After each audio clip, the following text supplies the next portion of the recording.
Please join me in welcoming His Excellency Mr. Georgi Panayotov, Ambassador and Permanent Representative of Bulgaria to the United Nations and President-elect of the Conference of States Parties to the Convention on the Rights of Persons with Disabilities. Ambassador Panayotov, you have the floor.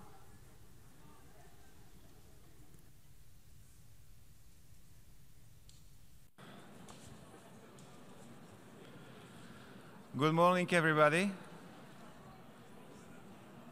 Can I ask you to be seated, please? Thank you.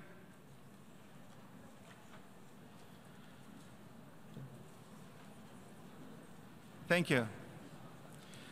Honorable Ministers, Excellencies, ladies and gentlemen, it is my pleasure to welcome you to the cultural prelude to the 10th session of the Conference of States Parties to the Convention on the Rights of Persons with Disabilities, which Bulgaria is honored to chair.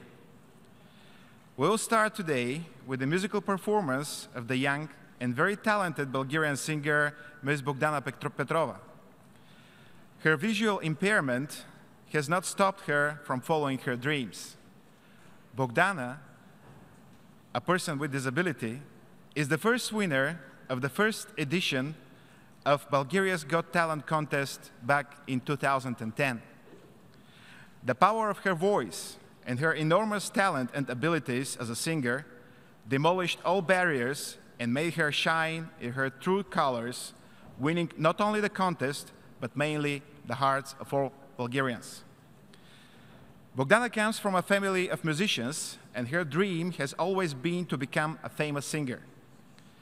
Because of her visual impairment, though, she could not pursue formal music training, but her gift for music and strong commitment to singing helped her perform like a true professional. Bogdana will perform a beautiful piece from the folklore tradition of Stranja Mountain in southeast Bulgaria entitled Kaliman Kodenko, which narrates the sad story of a forbidden love. This is a powerful example of the rich Bulgarian folklore music that has been preserved through the centuries, keeping the spirit of old tradition and the customs of different parts of Bulgaria. The magical confluence of music and poetry conveys the moving message of a true love that is destined to never be fulfilled. The second performance of Bogdana will be her own song entitled Here I Am, which makes a firm statement about the importance to be yourself and believe in your dreams. It epitomizes the difficult struggle that most persons with disabilities experience in their lives when the rejection by others creates much bigger obstacles for the realization of their potential than their disability itself. After the musical part, our cultural prelude will continue with the presentation of the Libyan artist and human rights activist Ms. Jihan Gigi Kekia, who will share the powerful story of her father, late Ambassador Kekia, whose strong commitment to promoting the rights of persons with disabilities eventually led to the elaboration and adoption of the Convention on the Rights of Persons with Disabilities. Jihan has a bachelor's degree in international and comparative politics from the American University of Paris and a master's degree from New York University's Gallatin School of Individualized Study. Jihan's body painting project and exhibit Painted Stories, Spirited Bodies was recognized as excellent student work in New York University's Confluence online magazine. Jihan is committed to discovering and nurturing the different ways in which humanitarian aid and the healing arts merge and how the creative process can be a vehicle for freedom and empowerment. Without further ado, I invite Bogdana to the stage to share with you the beauty of her voice and the magic of Bulgarian music. Thank you very much.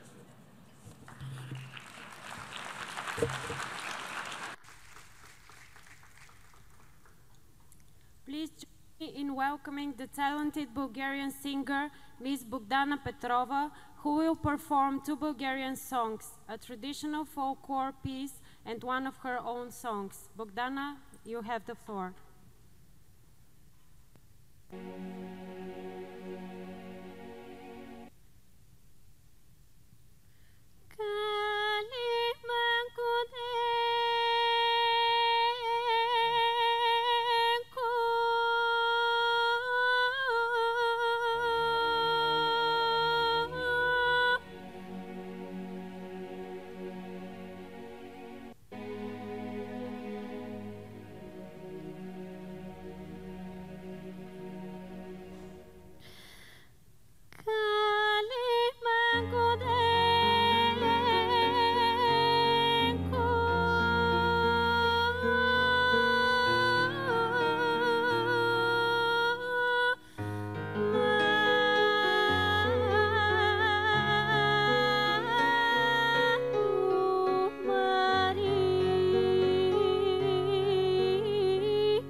Thank you.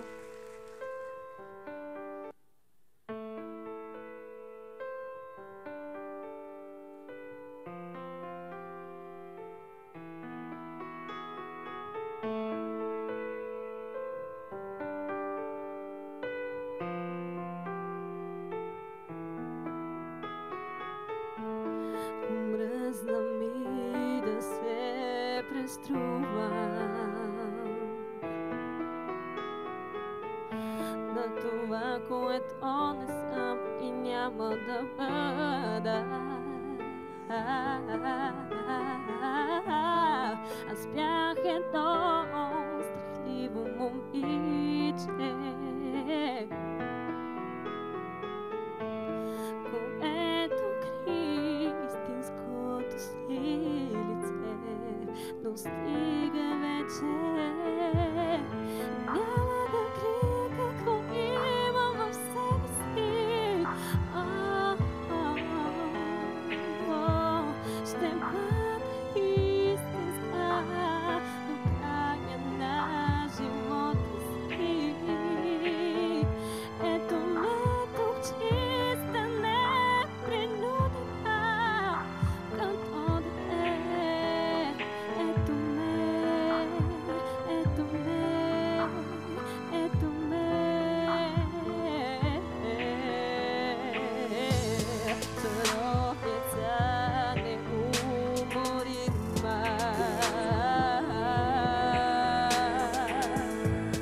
ранена, но и тъй щастлива.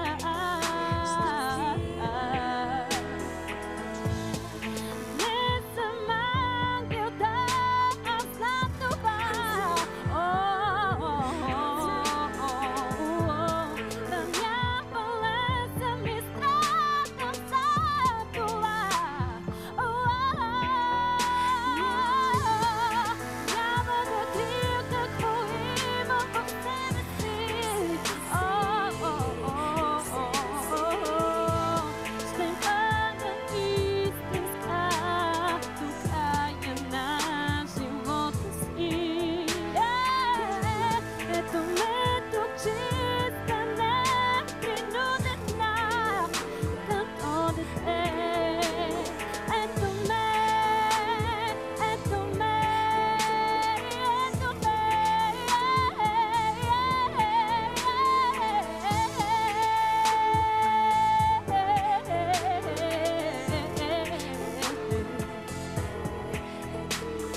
ето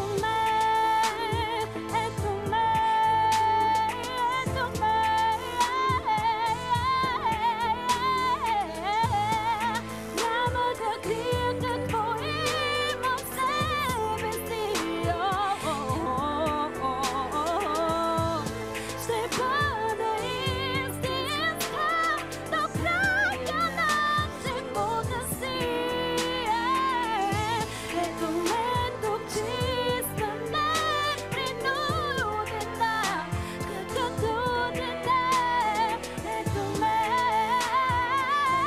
ето ме, ето ме.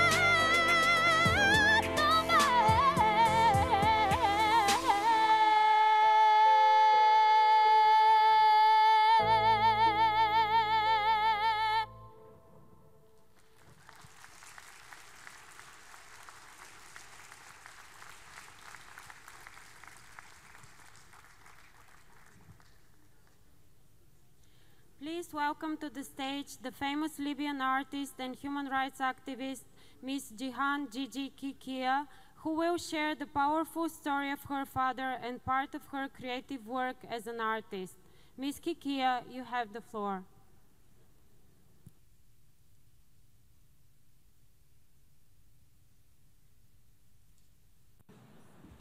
Hello? Is it working? Okay. Hi. First, I would like to thank the Bureau of this conference for their interest in my father's UN advocacy and for helping me discover his contributions. My father, Mansour Rashid Kikhya, was a Libyan human rights activist, lawyer, and politician. He served as the Libyan Minister of Foreign Affairs and then Libyan Ambassador to the United Nations and permanent Libyan representative to the UN. During his tenure, he was president of the Security Council in 1976 and in 1977. He is credited as the originator of the idea for the United Nations International Year of Disabled Persons, the IYDP, held in 1981. Libya submitted the resolution proposing the IYDP to the UN General Assembly, which adopted it in 1974 and created a 23-member state planning committee, of which he was elected chair. For the first time, disability groups were invited by the UN to represent themselves, instead of relying on spokespersons. This is the essence of full participation, the theme of the IYDP. A major outcome of the IYDP was the UN Decade of Disabled Persons from 1983 to 1992. In 1975, the UN's adoption of the International Symbol of Access was a beacon of support for the emerging commitment to adapting the environment for use by all. Ambassador Kikia helped steer this timely UN initiative forward. According to friends who well remember my father, his passion for the rights of people with disabilities stemmed from his experience growing up in Benghazi in the 1930s, when he witnessed a large population of Libyans with war-induced disabilities without access to proper care. Like most countries at the time, Libya's infrastructure lacked both the resources to provide services to people with disabilities and legal protection of their rights. At the 1978 International Conference on Disability Legislation, he stressed that one of the most common denominators of all countries was the lack of awareness and education about disability. His leadership helped ensure a successful IYDP, laying solid groundwork in both the legal and advocacy channels, leading eventually to the UN Convention on the Rights of Persons with Disabilities. When I was 6 years old, on December 10th, 1993, my father disappeared after attending a human rights meeting which he had helped to organize. December 10th is coincidentally International Human Rights Day. His body was located and identified 19 years later in 2012. On the 3rd of December 2012, a burial ceremony was held for Ambassador Kikia by the government and his local community in his hometown of Benghazi, Libya. I remember seeing the young Libyan children with disabilities join together and sing in honor of my father. In that moment, I learned that December 3rd is also, coincidentally, International Day of Persons with Disabilities, in which I think is a fitting and profound symbol. When my father was around, my family was unaware of his successes in the United Nations. I only discovered this information 3 years ago when a friend shared with me the inner workings of my father's career and his contributions to disability rights in the UN. She provided me with a precious piece of the puzzle of my father's life that I've been relentlessly trying to piece together for over 25 years, making this experience right now even more surreal. It is a wonder to see that the small seed that Ambassador Kikia helped plant has grown to the giant success it is today. I sincerely want to thank you all for giving me this moment and platform to not only honor my father's efforts and contributions to human rights, but also to celebrate his life with his family in the very same room he thrived in with his colleagues over 40 years ago. Although my father's fate is tragic, his legacy lives on. His leadership ultimately helped to shift the focus of UN disability work to a legal framework where we can chart progress of children and adults with disabilities from objects of charity to holders of human rights. Thank you very much.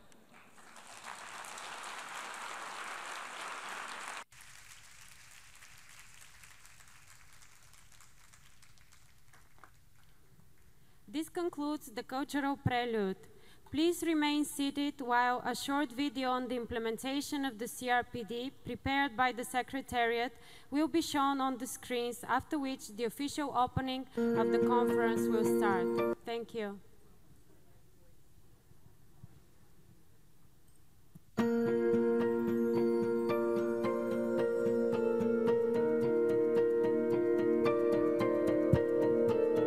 To me, inclusion means accessibility. It means full participation. Acknowledgement. Fulfillment. It means a barrier-free environment. To me, inclusion means that there is no inequality. No stigma and discrimination. Access to education, decent jobs and services. It means empowerment.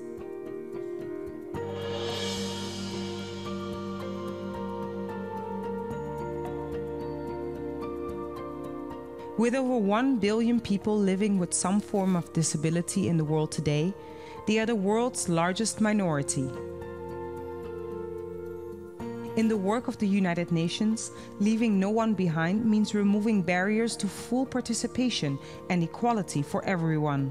Moving forward with the implementation of the 2030 Agenda, the international community has made a commitment to include everyone in society and development. This includes mobilizing support for the dignity, rights, and well-being of all persons with disabilities. More than a decade ago, the UN General Assembly adopted the Convention on the Rights of Persons with Disabilities. The Convention is an international treaty that lays out a blueprint to ensure the rights and well-being of persons with disabilities and their inclusion in society and development. Every year, governments and other stakeholders from around the world come together in a conference of state parties to the CRPD, one of the largest and most diverse international disability meetings in the world, to discuss the implementation of the Convention, share experiences and ideas to forge a new way forward in creating a more inclusive and equal world. The Conference of State Parties to the Convention on the Rights of Persons with Disabilities enables an opportunity to create the future we want for all, where no one is left behind. It provides a glimpse of a world that could be, a world that is fully inclusive of everybody, including persons with disabilities.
Your Excellencies,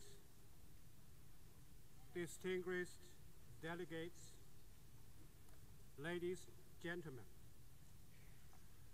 on behalf of the Secretary General of the United Nations and my own department, the Department of Economic and Social Affairs, the Secretariat to the Conference of States Parties to the Convention on the Rights of the Persons with Disabilities. I wish to welcome you all to the 10th session of this conference. The Conference of States Parties to the Convention, COSP, was established in 2008 as a treaty mechanism to consider all matters concerning the implementation of the Convention on the Rights of Persons with Disabilities, CRPD, in accordance with Article 40. To date, with 173 state members to the Convention, this conference is one of the largest global meetings on disability, attracting over 1,300 participants. This 10th session is taking place at a critical juncture when the international community is accelerating efforts to advance an inclusive and sustainable 2030 development agenda in line with the Convention and other relevant global commitments. The conference has an important role to play to help ensure that all development efforts account for the rights and the voices of persons with disabilities. Further, combating multiple discriminations against persons with a disability is essential for implementation of the 2030 Agenda and the achievement of the SDGs for all. Thank you again for your presence and your commitment.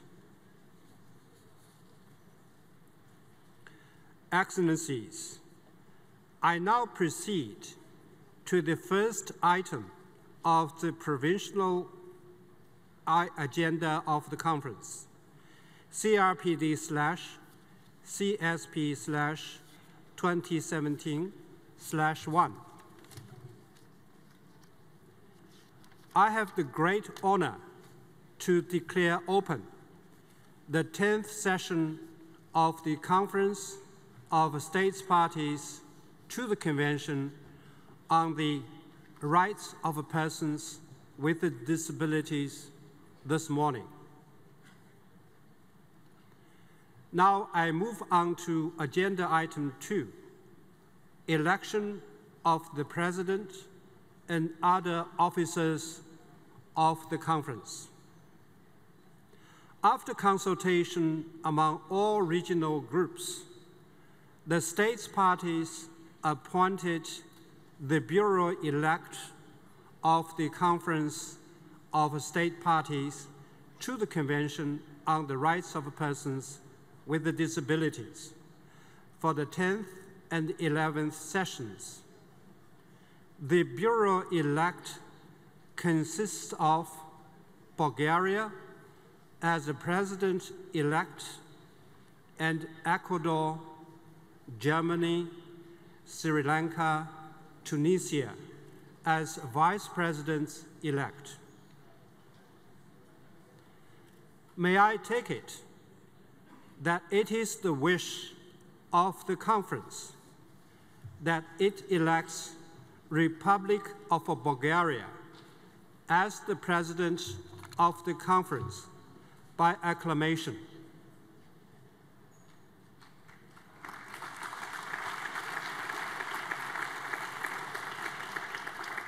It is so decided. May I also take it that it is the wish of the conference that it elects as Vice Presidents Ecuador, Germany, Sri Lanka, and Tunisia by acclamation.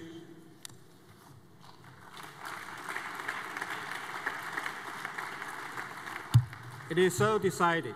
Congratulations to the new membership of the Bureau of the Conference.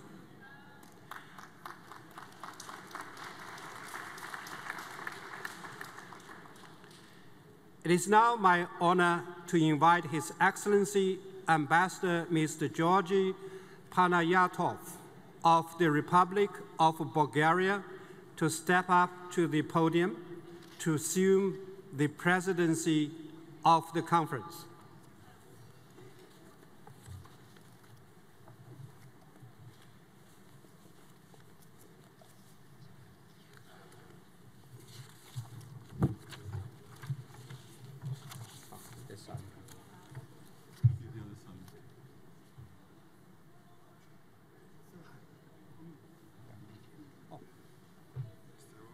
Congratulations. Thank you very much. I thought you were coming from there. Thank you very much. Thank you. Congratulations. Yeah, that's yours. Thank you. Sorry, Mr. Moore, up here.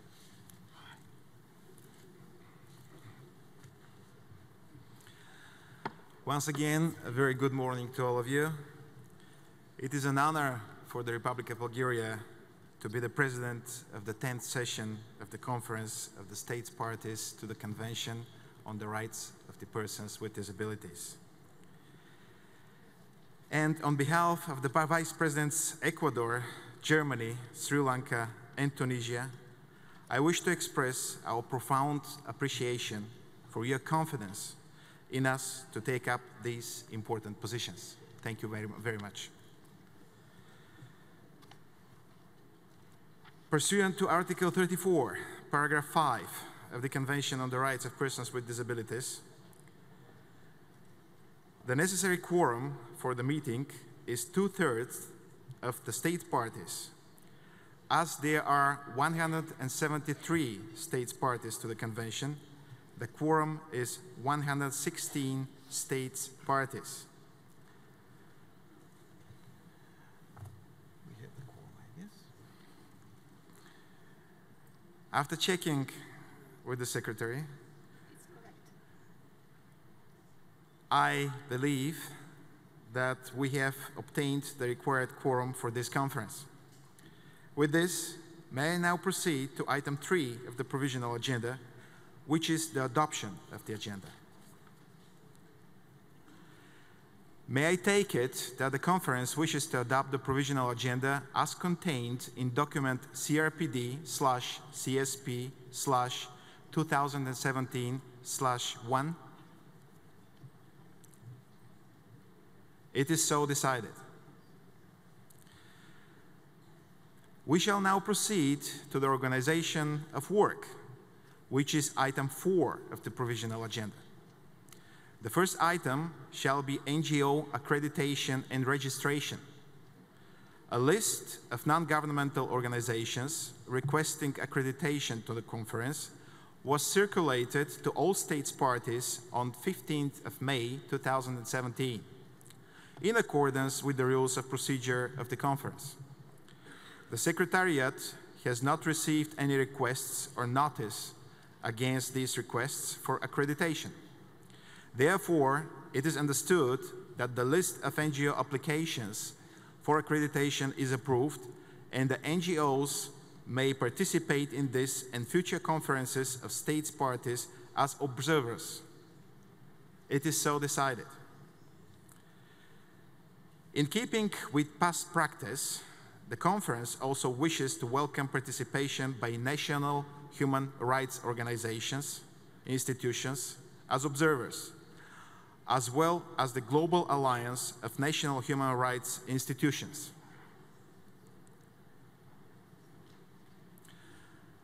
And now I have the honor to invite Ms. Maria Luisa Ribeiro Viotti, Chef du Cabinet of the Secretary General to the United Nations, to join us to the podium. I would like also to invite Ms. Catalina de Vandas, Special Rapporteur on the Rights of Persons with Disabilities, Ms.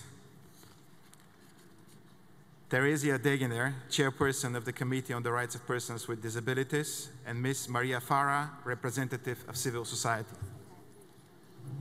Ambassador, good morning. Nice to meet you again.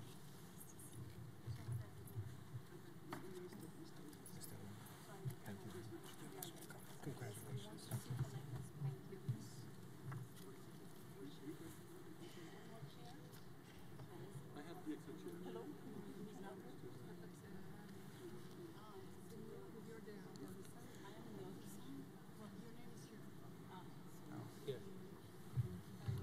Morning. Can you manage? Yes, please. Hello. Hello. Hi.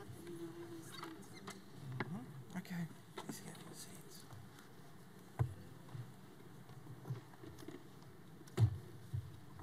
Maybe you have to turn around a little bit. Another one over there.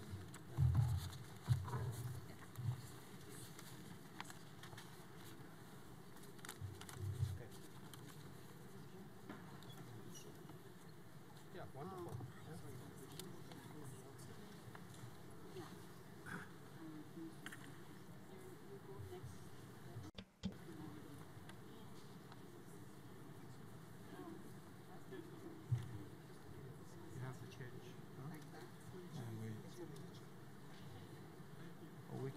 change the plates. Oh, We can just change the plates. maybe I can go away. Or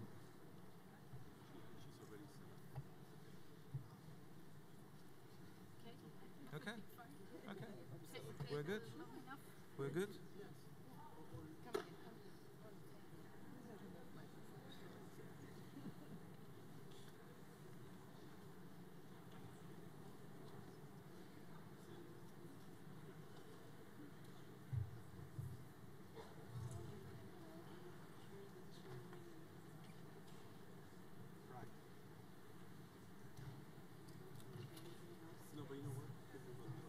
Yes, fine. Fine? Yeah.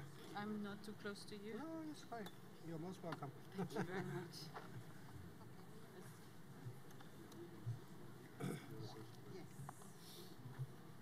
You have all the documents you need? Yeah, good. Thank you.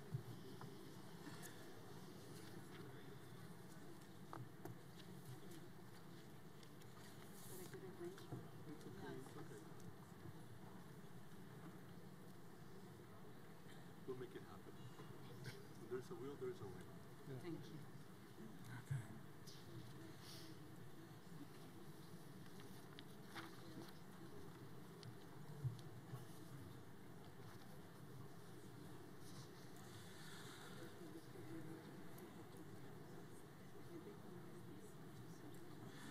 At the podium, I am very pleased to recognize Ms. Maria Luisa Ribeiro Viotti, Chef de Cabinet of the Secretary General of the United Nations. I recognize also Ms. Theresia Deguiner, Chair of the Committee on the Rights of Persons with Disabilities, Ms. Catalina de Vandas Aguilar, Special Rapporteur on the Rights of Persons with Disabilities, and also extend a warm welcome to Ms. Maria Farah, representing the civil society.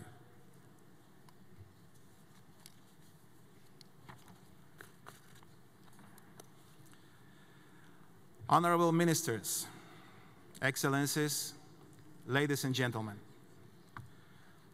the protection and promotion of human rights is one of the main pillars of the United Nations and an underlying principle of all the work of the organization in different areas. We have come a long way in the last 70 years to deliver on the core values as enshrined in the UN Charter by adopting a number of international human rights treaties that uphold the rights and dignity of all, including the most vulnerable in our societies. The Convention on the Rights of Persons with Disabilities was adopted by the UN General Assembly in 2006 and came into force in May 2008. We are happy to see the stable trend towards universal ratification of the CRPD, and we're determined to continue the concerted efforts in this direction. To date, we have 174 states parties already, which shows a strong commitment to the promotion of the rights of persons with disabilities from the majority of the countries in the world. I would like to acknowledge Belarus, Central African Republic, Comoros, the Democratic People's Republic of Korea, Iceland, Micronesia, Samoa, and most recently Fiji, who ratified the convention in the last year after the 9th conference of the states parties. Our mission is to turn the firm commitments expressed by states parties to protect and promote the rights of persons with disabilities into concrete actions and tangible outcomes on the ground. In the 11 years since the adoption of the CRPD, the international community has taken significant steps to advance its implementation. Progress has been made in many of our countries and by the United Nations, but more needs to be done and can be done to make a difference in the lives of over 1 billion persons with disabilities worldwide, to ensure that persons with disabilities enjoy all human rights and are included in society on an equal basis with others. Together, we must continue to make every effort to achieve the goals of the Convention, to create societies without discrimination, and to promote the inclusion and empowerment of persons with disabilities. We have to focus our efforts on ensuring equal opportunities for persons with disabilities in education, healthcare, employment, and all other aspects of life. Over the years, the Conference of the States Parties has been steadily growing and gaining prominence and has now become one of the largest and most important global forums on the rights of persons with disabilities. With our 10th Conference of States Parties today, we start the new decade of the CRPD. The overarching theme of our conference, the second decade of the CRPD, inclusion and full participation of persons with disabilities and their representative organizations in the implementation of the Convention, highlights this important landmark and also sets the tone for the way forward with an ambition to further strengthen the implementation of the Convention by involving more actively persons with disabilities themselves and their representative organizations, which is in line with the Convention itself. Under this year's overarching theme, our conference will focus on the following: addressing the impact of multiple discrimination on persons with disabilities and promoting their participation in multi-stakeholder partnerships for achieving the SDGs in line with the CRPD. Inclusion and full participation of persons with disabilities in humanitarian action. And third, promoting inclusive urban development and implementation of the new urban agenda, Habitat 3.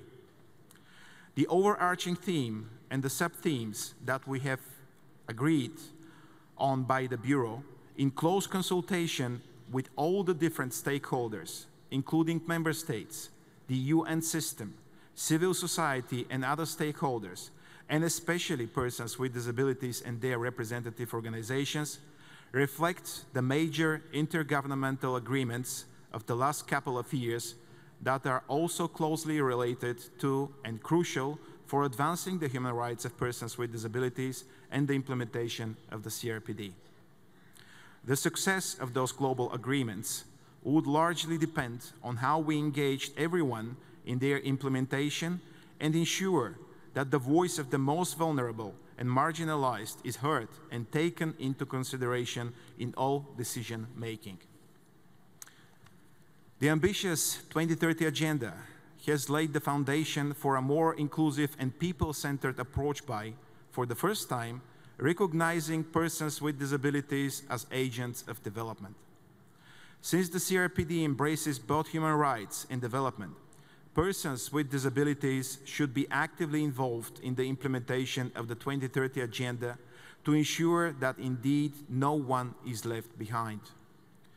If we are to achieve sustainable development, we need to make sure that all efforts towards achieving the SDGs take into consideration the human rights of persons with disabilities in line with the CRPD.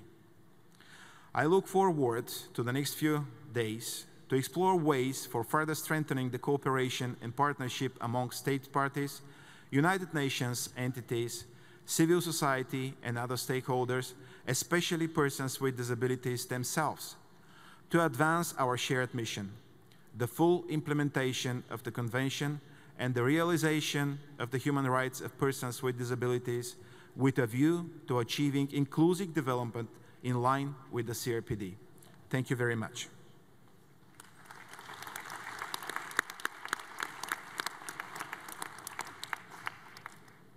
And now I have the honor to invite Ms. Maria Luisa Ribeiro Viotti, Chef du Cabinet of the Secretary General of the United Nations, to deliver her statement.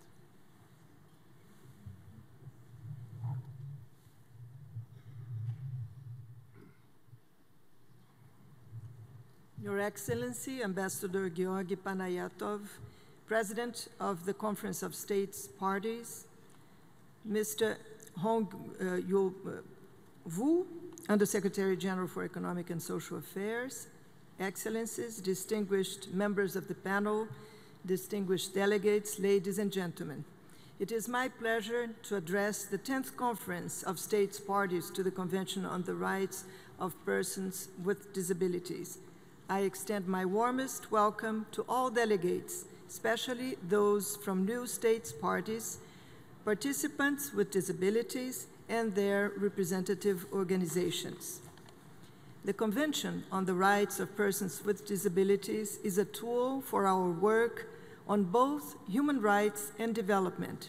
Its recognition of the fundamental interdependence between these two pillars of the United Nations is one of the sources of its strength. One of the most widely ratified international treaties, the Convention has inspired action for inclusive development and for realizing the rights of persons with disabilities across the globe. It is encouraging that many countries have already reviewed their legislation, policies, and programs so that they are aligned with the CRPD, including in adopting non-discrimination legislation in employment, providing services to support persons with disabilities, and taking concrete steps to move from separate, specialized schools to more inclusive educational environments. Disability has achieved recognition as a cross-cutting issue in the global agenda. The rights and perspectives of peoples with disabilities are reflected in the landmark international agreements on sustainable development of the past 2 years, the 2030 Agenda for Sustainable Development, the Addis Ababa Action Agenda, the Sendai Framework for Disaster Risk Reduction, and the New Urban Agenda. In many countries, the past decade has witnessed a step change in the representation of people with disabilities in public roles. The new president of Ecuador, Lenin Moreno, a former UN envoy on disability, is an illustrious example. The Paralympic Games have brought the triumphs of athletes with disabilities to our screens and into our hearts. People with all types of disabilities are more aware of their rights and more determined to fight for them. We have come a long way since 2006, but there is still much more to be done. Mr. President, ladies and gentlemen, on the ground, there are continued inequalities between people with and without disabilities, affecting access to education and employment, and economic, social, and political participation. We all know the statistics, the staggering number of children with disabilities who are out of school, the employment gap affecting persons with disabilities. In its first decade, the CRPD achieved almost universal ratification. In its second decade, we must focus on implementation to address inequalities, overcome the barriers that cause them, including discrimination, stigma, and lack of accessibility, and promote inclusive development for people with disabilities. The 2030 Agenda for Sustainable Development pledges to leave no one behind. We must include people with disabilities and the organizations that represent them in all sustainable development programming, and we must promote their participation in every sphere of life if we are to achieve the Sustainable Development Goals. This 10th session of the Conference of States Parties is an extraordinary opportunity to reflect on remaining gaps and identify concrete steps. The goals of the CRPD must become a reality for all. Thank you.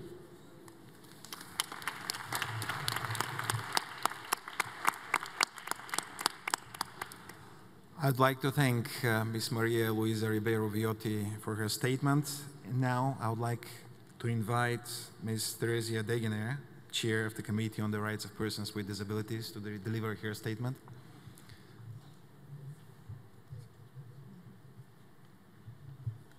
Thank you very much. Excellencies, Under Secretary General, President of the State Party Conference, distinguished delegates, representatives of civil society, esteemed UN experts. I'm grateful and honored to speak at the opening of this 10th Conference of State Party to the CRPD. The committee has addressed the subject of full inclusion and participation of persons with disabilities in the implementation of the Convention in all its activities under the Convention and its optional protocol. After holding almost 60 dialogues with state parties to the Convention and with the EU, the committee has developed and expanded its understanding about the subject, and it is in the position to further support parties to the Convention. While the Convention has explicit references to the participation of persons with disabilities in Article 4.3 and Article 33, their participation is a cross-cutting issue across all areas covered by the Convention.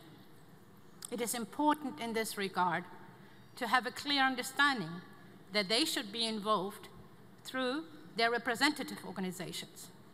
The committee has sometimes observed practices such as consultation with organizations working for or with persons with disabilities, or consultation with service providers. That's not the same thing. True involvement shall happen with organizations of persons with disabilities. Having gained much experience in reviewing reports submitted under the Convention, the committee would like to highlight 7 areas which require further reflection and collective efforts towards enhancing the participation of persons with disabilities. 1, ensuring the participation of women with disabilities and children with disabilities. More requires to be done in order to promote the advancement and empowerment of women with disabilities and children with disabilities. They are far behind in development efforts in many countries. 2, ensuring genuine consultation and the views of children with disabilities as enshrined in Article 7. Article 7 calls upon state parties to take into account the views of children with disabilities in matters affecting them. 3, enhancing the participation of persons with disabilities through their representative organizations in the nomination process of candidates for membership in the committee. This is expressly required under Article 34 of the Convention. Additional measures are required to bridge the gaps in implementing this provision. The committee has recently adopted a statement on restoring gender balance and geographic equitable representation in the membership of the committee. In order to achieve that goal, it is imperative to involve persons with disabilities, and particularly women with disabilities, in nomination processes at the national level. 4, participation in reporting to the committee is an area in which efforts have been made by some parties to the Convention, but the question is still relevant. Many countries have established interministerial committees on reporting to UN human rights mechanism and on follow-up to their recommendations.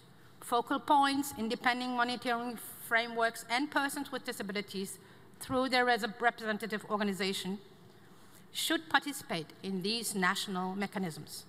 5, participation in the design, implementation, and evaluation of national development policies, particularly in the implementation of programs and policies to implement sustainable development goals. 2 specific areas are of particular importance here. 1, data collection.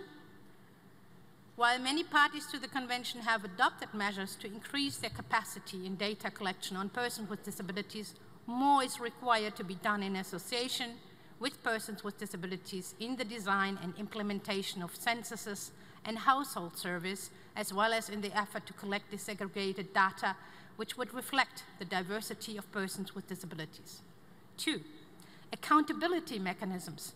The committee welcomes the initiative of parties to the Convention to associate and involve persons with disabilities in their reporting to the high-level political forum, and suggests that this is done as a standard practice of member states which have volunteered to participate in the upcoming session of the HLPF.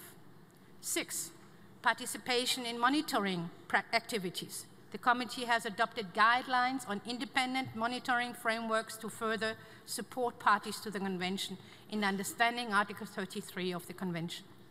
7, finally, Mainstreaming disability into all human rights organizations and programs is important to protect the normative standard established by the CRPD. The committee is concerned that the normative standard of the CRPD might be undermined by some activities and legal instruments recently adopted by other treaty bodies as well as regional human rights organizations.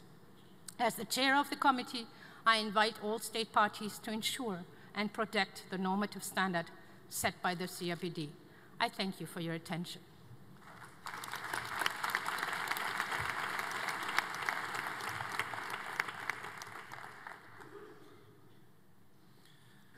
I'd like to thank Ms. Theresia Degina for her statement. And now I would like to invite Ms. Catalina de Vandas Aguilar, Special Rapporteur on the Rights of Persons with Disabilities, to deliver her statement. Muchas gracias, señor presidente. Many thanks, President. Secretary General, Under Secretary General for Economic and Social Affairs, Madame Maria Luisa Rivero, Madame Teresa Degner of the Committee on the Rights of Persons with Disabilities, and Madame Marie Farah, the representative of civil society organizations. Ladies and gentlemen, greetings to you all. I wish to first of all thank the Bureau for the invitation they extended to me to participate at the opening of the 10th Conference of States Parties to the Convention on the Rights of Persons with Disabilities. In my view, the topic that is bringing us here together this year is of the highest relevance as we begin the second decade of the implementation of the Convention. How can we ensure the inclusion and active participation of persons with disabilities, as well as the organizations that represent them, in the implementation of the Convention? As I previously indicated in one of my reports, the full and effective participation of persons with disabilities is one of the very pillars of the Convention. This is a fundamental human rights principle and is a vital prerequisite if we are to ensure disabled persons have active citizenship. The participation of persons with disabilities and the organizations that represent them in the decision-making process does not only make it possible to adopt better decisions and produce more effective results, because disabled persons are better able to determine their own needs and the policies which are most appropriate to meeting these needs, but this principle also fosters the empowerment of disabled persons as a collective. Persons with disabilities and the organizations that represent them, as we are all aware, played an unprecedented role in the drawing up and negotiation of the Convention. This Convention was an example of experience which should translate into the monitoring of the treaty. And I'd like to take this opportunity in this connection to commend the Bureau's decision and the President's decision to hold this conference, and the decision they took to ensure the full participation of persons with disabilities in this conference. We hope that that will set a precedent for future conferences and that we continue to work in this vein. President, delegates, talking about the principles of inclusion and participation also obliges us to discuss the need to ensure that there is the inclusive development of all persons with disabilities. As was indicated by the Convention, human rights and development are inextricably linked. In this connection, we must bear in mind that the Convention on the Rights of Persons with Disabilities and Agenda 2030 for Sustainable Development are instruments which complement each other. The Convention can offer normative guidance when it comes to the implementation of Agenda 2030. The Sustainable Development Goals can contribute to the effective realization of all rights of all persons with disabilities. Women and children with disabilities, Indigenous persons with disabilities, refugees with disabilities. Inter alia, there are many other groups that this convention covers. A year ago, we came together in this House to talk about how the Sustainable Development Goals could constitute an exceptional opportunity to promote the design and implementation of inclusive policies for persons with disabilities. Policies, that is, which would allow us to make progress in the full implementation of the convention. Nevertheless, I'd like to take this opportunity today to recall to you that this opportunity is one we run the risk of letting slip through our fingers if we are not able to monitor how persons with disabilities are participating in and benefiting from the implementation of the SDGs. On this point, please allow me to be very clear indeed. We need to convey a clear message as the United Nations system. And we need a clearer message from the Statistics Division more specifically. These bodies should recommend that all states produce disability disaggregated data. The SDGs stipulate that states must collect disaggregated data with the aim of monitoring progress made with the implementation of the Convention on the Rights of Persons with Disability. Article 31 of the Convention also demands states to collect this data which will allow them to develop and apply policies to ensure the effective enjoyment of the rights by persons with disabilities. Chair, ladies and gentlemen, there is methodology which is broadly recognised and supported to ensure the production of disaggregated data on disability. These are the questions developed by the Washington Group on Statistics for Disability. This is a United Nations group. To produce disaggregated data for childhood, UNICEF, together with the Washington Group, has already developed a cluster or a guidance on data on disabled children. All of this methodology can be used at a very low cost and implemented into national data collection efforts. Such strategies and such methodologies would allow us to have information that could be compared at an international level. Nevertheless, despite the fact that member states, United Nations agencies, and civil society organizations, including organizations with working with disabled people, well, these organizations have pointed to the need to have clear guidelines issued to national statistic offices. National statistic offices should use this methodology for disaggregated data, and that recommendation has been issued. But there are still shortcomings here, and this is a major concern for all persons with disabilities, but should also be a major concern for all member states and international cooperation agency. That is this lack of disaggregated data. If we do not have this disaggregated data, we cannot see how effective the efforts undertaken by states are when it comes to ensuring sustainable development for persons with disabilities. Moreover, having adequate information which allows us to have a more comprehensive overview of challenges to overcome and achievements made would allow us to improve action undertaken and would allow us to produce programs and policies which were more inclusive in dealing with persons with disabilities. It would also allow us to channel national resources to where they were needed and to foster cooperation in these fields which require such intensive and concentrated attention. Delegates, Chair, I issue an appeal to you to work with us to ensure that once and for all we establish methodology necessary to produce disaggregated data for persons with disabilities. In this way, the United Nations system will be able to provide technical assistance in an active fashion to all states which still require such assistance. The lack of disaggregated data makes us invisible. This is a situation which we did promise to change more than 1 decade ago. Many thanks indeed.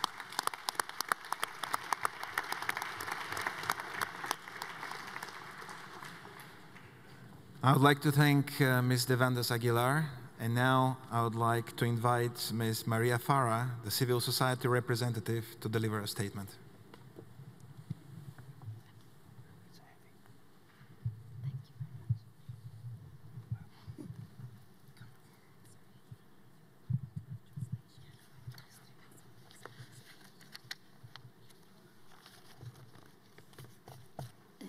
I am sorry. I feel nervous, so give me more time. Good morning. Bonjour. Je parle créole.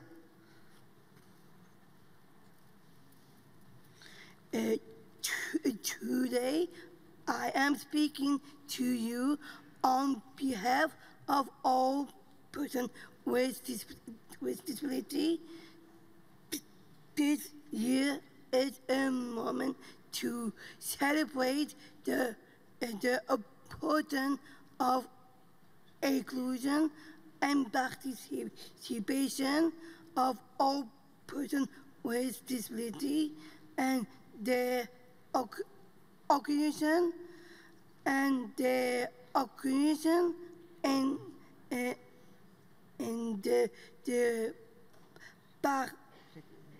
preparation of the conference and the conference itself.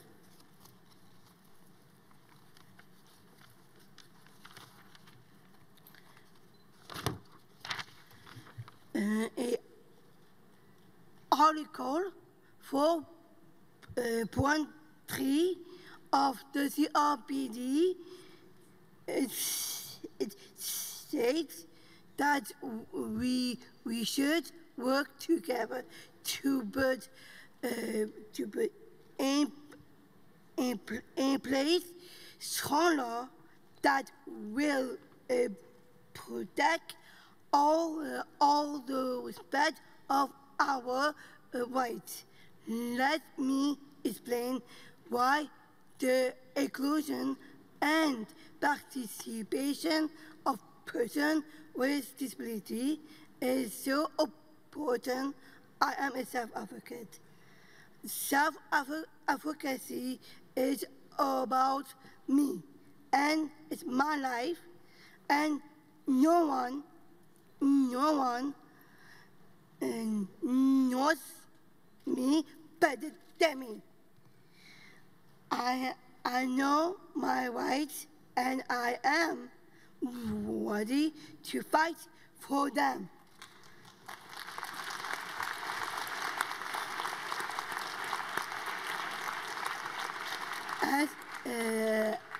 As a self-advocate, I talk about what is important to me and to my friends who cannot talk at all.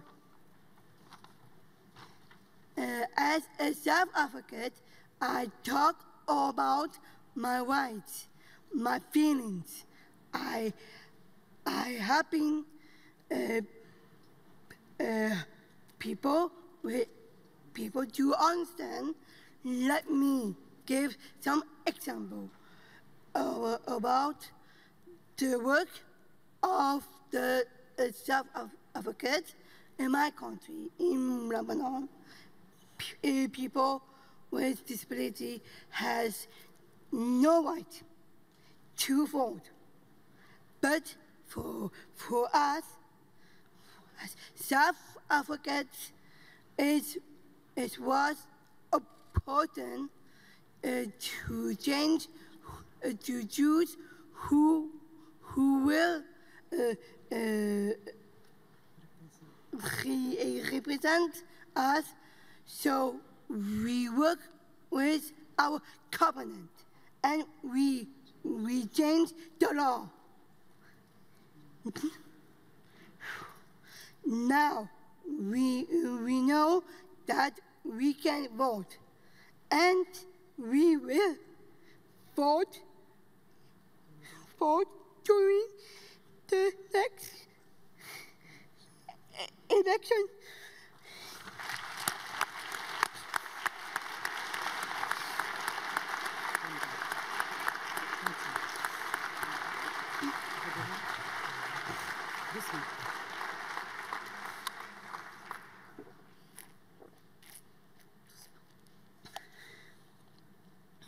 I am sorry. We work to have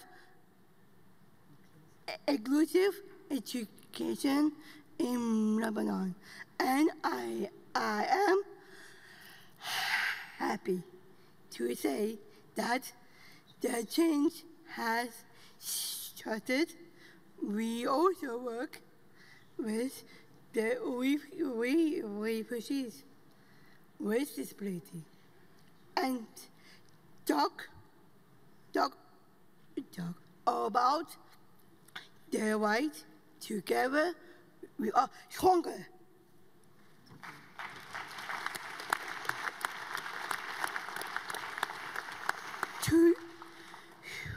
Today, my friends and I, the people in this room, what you know that we all all are ready to help you to make this world a better place.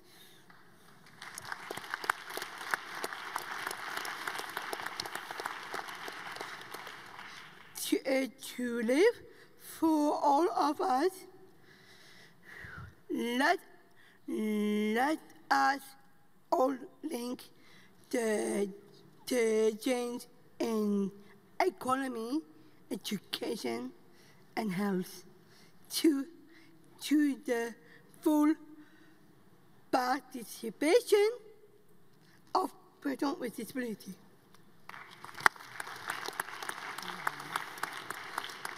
I'd like to sum up.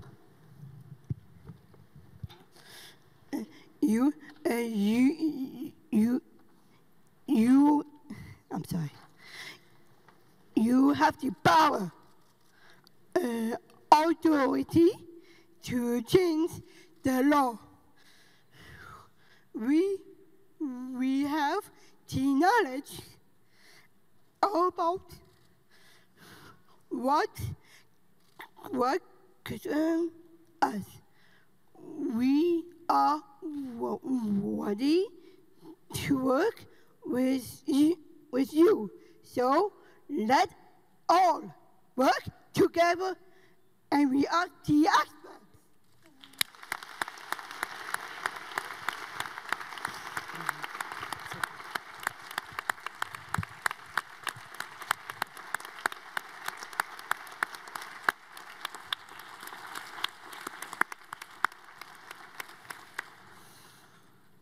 I'd like to thank, from the bottom of my heart, Ms. Maria Farah for her inspirational statement. I would like to thank all the speakers in the opening segment, and I would like to request a very short pause so as the speakers from the opening segment can be excused from the podium. Thank you. Thank you. Mr. Wu, thank you very much. Thank you very much. Ambassador, thank you. Thank you. I would send you an English version of this. I know this is one of the occasions where you can meet your constituents. It is very unique. I am sorry. You were fantastic. You don't have to be sorry. Why are you sorry? You were fantastic. You are the rock star of this meeting. You were very good. And what you do is fantastic.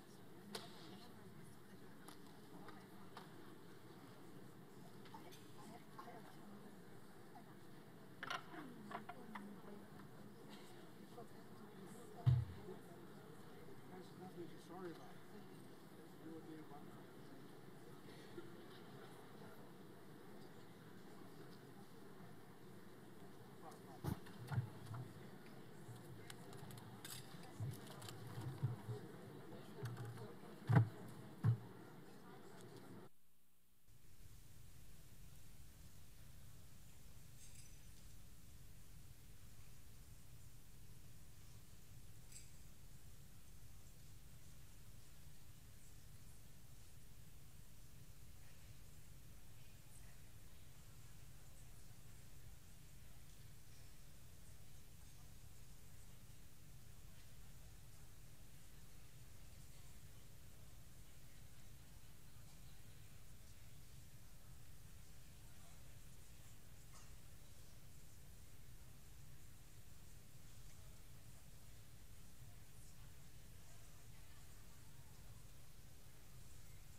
Can I call the conference to order, please?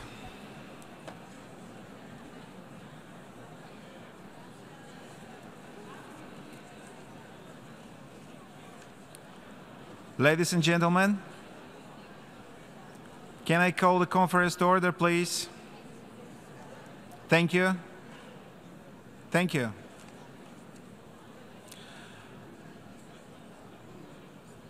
Ladies and gentlemen, I would like to invite the Secretary to make a short announcement concerning some important matters of our conference. Thank you very much.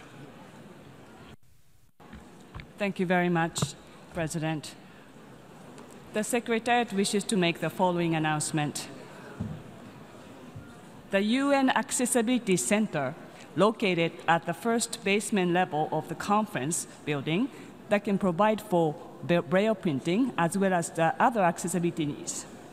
The Secretariat staff are also here to assist you with your accessibility needs, so please let us know. The Secretariat has made relevant information, including logistics and practical information about the conference online at the UN Enable website. The website address is www.un.org/disabilities.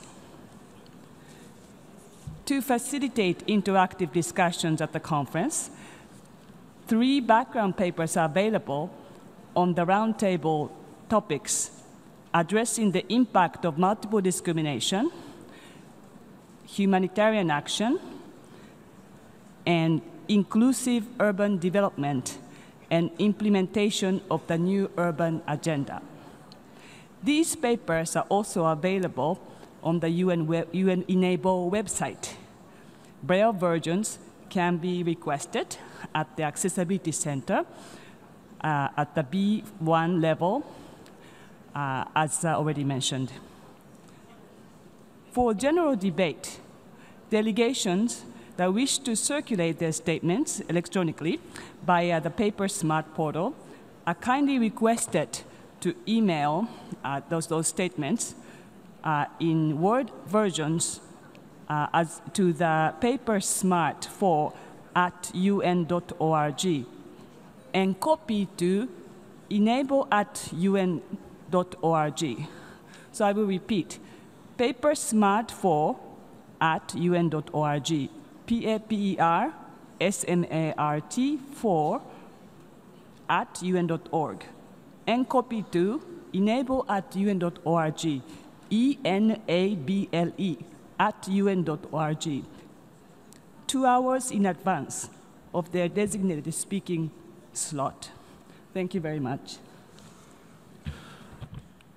I thank the Secretary for this important information about our conference.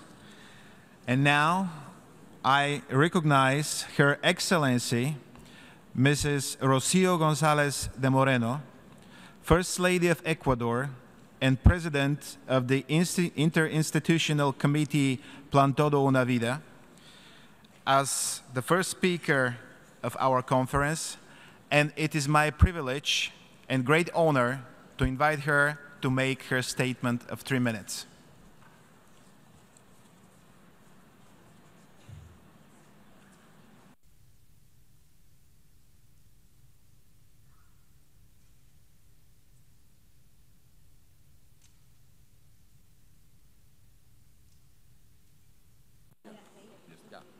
Estimados amigos, Esteemed friends, 11 years ago, the phrase, "nothing about us without us," was the call made by more than 1 billion people living with disabilities around the world. On May 24th of this year, the President of the Republic of Ecuador, Lenín Moreno Garcés, took the oath of office, recalling that motto, which sums up quite masterfully indeed how to legislate and design a policy of full inclusion. This is how the work of his administration has begun, with this idea that nothing about the citizens should be undertaken without the citizens. This is how he conceives public administration and how he executes his policies. He did not say this because he is the first president of the world with a disability, but rather he said so because he acknowledges that the Convention on the Rights of Persons with Disabilities has set a milestone Accordingly, the convention must be the roadmap for the state, making it a cross-cutting component of all public policies and encouraging all citizens to make it their own and take ownership of it, making it a part of how they think and how they live their everyday lives. Because inclusion is not a methodology or a rallying cry.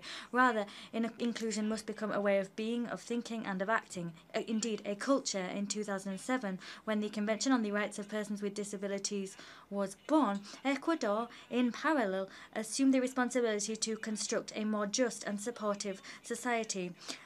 Where disability was concerned, Ecuador underwent a true paradigm shift which transformed us as human beings. When we began the Manuela Espejo Solidarity Mission, this was a crusade that made disabled people more visible and provided comprehensive and immediate care to all of them. When we began that mission, we found ourselves faced with a reality full of myths and stigma. Today, we have indeed come a long way, and I can proudly say that Ecuador has become a country in which diversity is celebrated and in which values like solidarity, generosity, and empathy prevail. Comprehensive care provided to people with disabilities is at the core of what was then the Manuela Espejo mission. Thanks to that mission, we were able to identify where persons with disabilities were living. People, indeed, who up until that point had been totally invisible. The mission allowed us to create a program of comprehensive care to respond to their needs and the needs of their families within the framework of their rights. Public policy was tackled in a cross-cutting and cross-sectoral manner on a legal foundation which makes our constitution among the first in the world to acknowledge the rights of people with disabilities. In one way or another, every Ecuadorian citizen has become an agent of this important cultural change. As far as I am concerned, I looked for all strategies possible to ensure that inclusion of persons with disabilities could begin from early childhood. I noticed that the pure nature of children means that they cannot be rejected or inclusion. And so, with that in mind, we travelled across the country promoting inclusion through play. Just to give you one example, we fulfilled our dream to build in Ecuador the first inclusive park in South America. All of these achievements wrapped up by my country when it comes to the promotion and protection of the rights of persons with disabilities have received due regional and international recognition and bring pride indeed to the whole of Ecuadorian society. Ecuadorian society has indeed answered the call of the then Vice President Lenin Moreno Garces, the former Special Envoy of the UN Secretary General on Disability and Accessibility. He is indeed the current President of the Republic of Ecuador. And his appointment represented a major stride towards the inclusion of persons with disabilities around the world. In line with the second decade of the Convention, in which we look to promote the implementation of the Convention, our government is determined to ensure that Ecuador continues to grow and become stronger as a country of inclusion, solidarity and equality. For this reason, the Plan One Life, inspired by the model established by the Manuela Espejo Solidarity Mission, will guarantee the rights of all persons during their entire life cycle. It will indeed be the linchpin of our government's policy. I have been entrusted with the task of monitoring and following up on the results of this plan. I would like to take this opportunity to say that Ecuador, as a member of the Bureau of this conference, is committed to the rights of persons with disabilities, and we will continue contributing to this forum. I'd like to take this opportunity to suggest that this headquarters, the house of all states of the world, I'd like to call upon them to make reasonable adjustments in line with universal construction codes. This will ensure the full participation of persons with disabilities on an equal footing when they come to attend meetings in this house. Construction should bear their needs in mind. Ladies and gentlemen, the world will be more just, more equitable and more free when the Convention, following the principle of the 2030 Development Agenda to leave no one behind, is implemented in its fullness and across the globe. Many thanks indeed.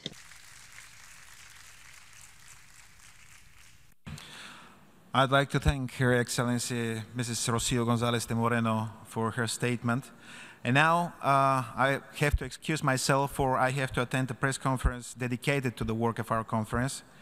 Ms. Karima Bardawi, Minister Plenipotentiary at the Permanent Mission of Tunisia and Vice President of the conference, will chair the remainder of the morning session. Thank you.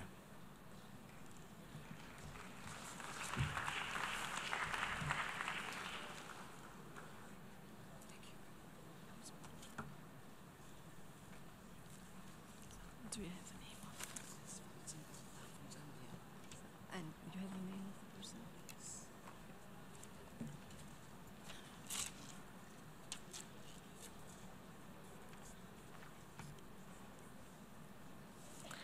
Ladies and gentlemen, and now I give the floor to Her Excellency Mrs. Emerine Kabanchi, MP and Minister of Community and Development and Social Welfare of Zambia. Madam, you have the floor. Thank you very much. Thank you very much, Chair. Chairperson, let me join others who have spoken before me to congratulate you on your elections as chairperson for the 10th session of the Conference on the Rights of Persons with Disabilities, and to other members of the Bureau on their election. I would like to assure you of my delegation's full cooperation and support throughout the work of the session of the Conference of the State Parties.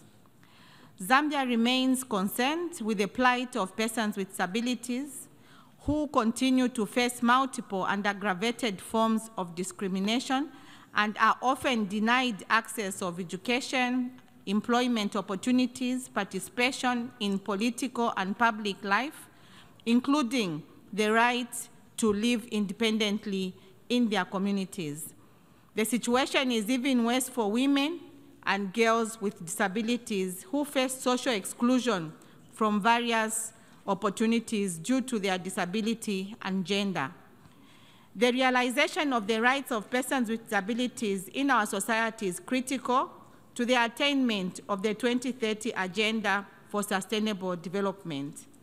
The explicit reference of disability in the Sustainable Development Goals and related targets, in particular, universal access to education and employment, and the need to address inequity and accessibility of human settlement, gives us hope as far as the protection and promotion of the rights of persons with disability is concerned. The 2030 Agenda is premised on leaving no one behind, and this includes persons with disabilities. We must work to ensure that comprehensive legislation and policies are put in place so that persons with disabilities are able to enjoy their basic human rights and live independently, and thus be able to make meaningful contribution to their communities. Chairperson, the government of the Republic of Zambia is alive to the fact that persons with disabilities form the largest segment of extremely poor people in the country, and as such face social and economic exclusion. It is for this reason that the government has adopted an inclusive approach to program implementation for persons with disabilities in an effort to promote, protect, and ensure the full enjoyment of their human rights. Consequently, government in 2010 ratified the United Nations Convention on the Rights of Persons with Disabilities and subsequently amended and repealed the Persons with Disabilities Act and replaced it with the Persons with Disabilities Act number 6 of 2012. The Act, inter alia, provides for mainstreaming of disability issues as an integral part of national policies and strategies for sustainable development. It also incorporates gender perspectives in the promotion of full enjoyment of human rights and fundamental freedoms by the persons with disability to the physical, social, economic, and cultural environment, including health and education. Government has further established the Zambia Agency for Persons with Disabilities to administer and coordinate issues concerning disability in Zambia. The agency is designated as the focal point in as far as the coordination of the implementation of the Convention on the Rights of Persons with Disability is concerned. Chairperson, government has further taken measures to ensure the well-being of persons with disabilities by enhancing accessibility, participation, mainstreaming of disability issues in national policies and strategies for sustainable development. Disability is therefore considered a cross-cutting issue in the country's national development plans, which have been tailored to provide enhanced support to persons with disability through increased government spending on disability, development of inclusive policies, and strengthening.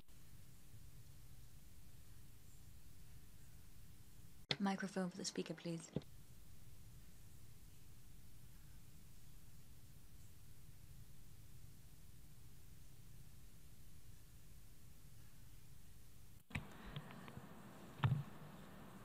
Je pense que nous Well, I believe that we have gone beyond the 3 minutes allotted to you. I do apologize, Excellency, but you can, of course, send the whole of your statement, place it on paper smart, but again, I do apologize. I will remind all those who will take the floor that the time available to them for the statements is limited to 3 minutes strictly. After that, you will see a red flashing light, and at that point the microphone will be cut off. It's working now. Quite exceptionally, madam, you weren't aware of this, so you can finish your statement. I've just been informed of this. Oh, thank you. Exceptionally. Yeah, continue.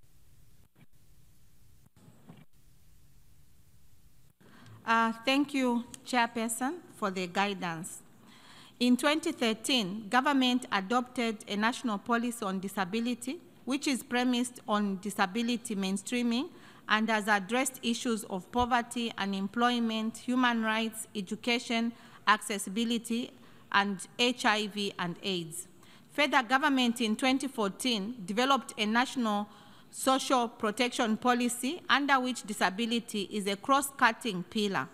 In line with the terms of the convention, the policies have been developed in consultation with key stakeholders, including organizations of and for the persons with disabilities, civil society organizations, and cooperating partners. In order to generate information regarding statistics of persons with disabilities in the country, Zambia, in collaboration with the cooperating partners, conducted a national disability survey in 2015, whose aim was to, among others, ascertain the prevalence rate of disability. The preliminary findings of the survey indicate that 7.2% of the Zambia's population live with a disability. This percentage translates to about 940,000 persons with disabilities.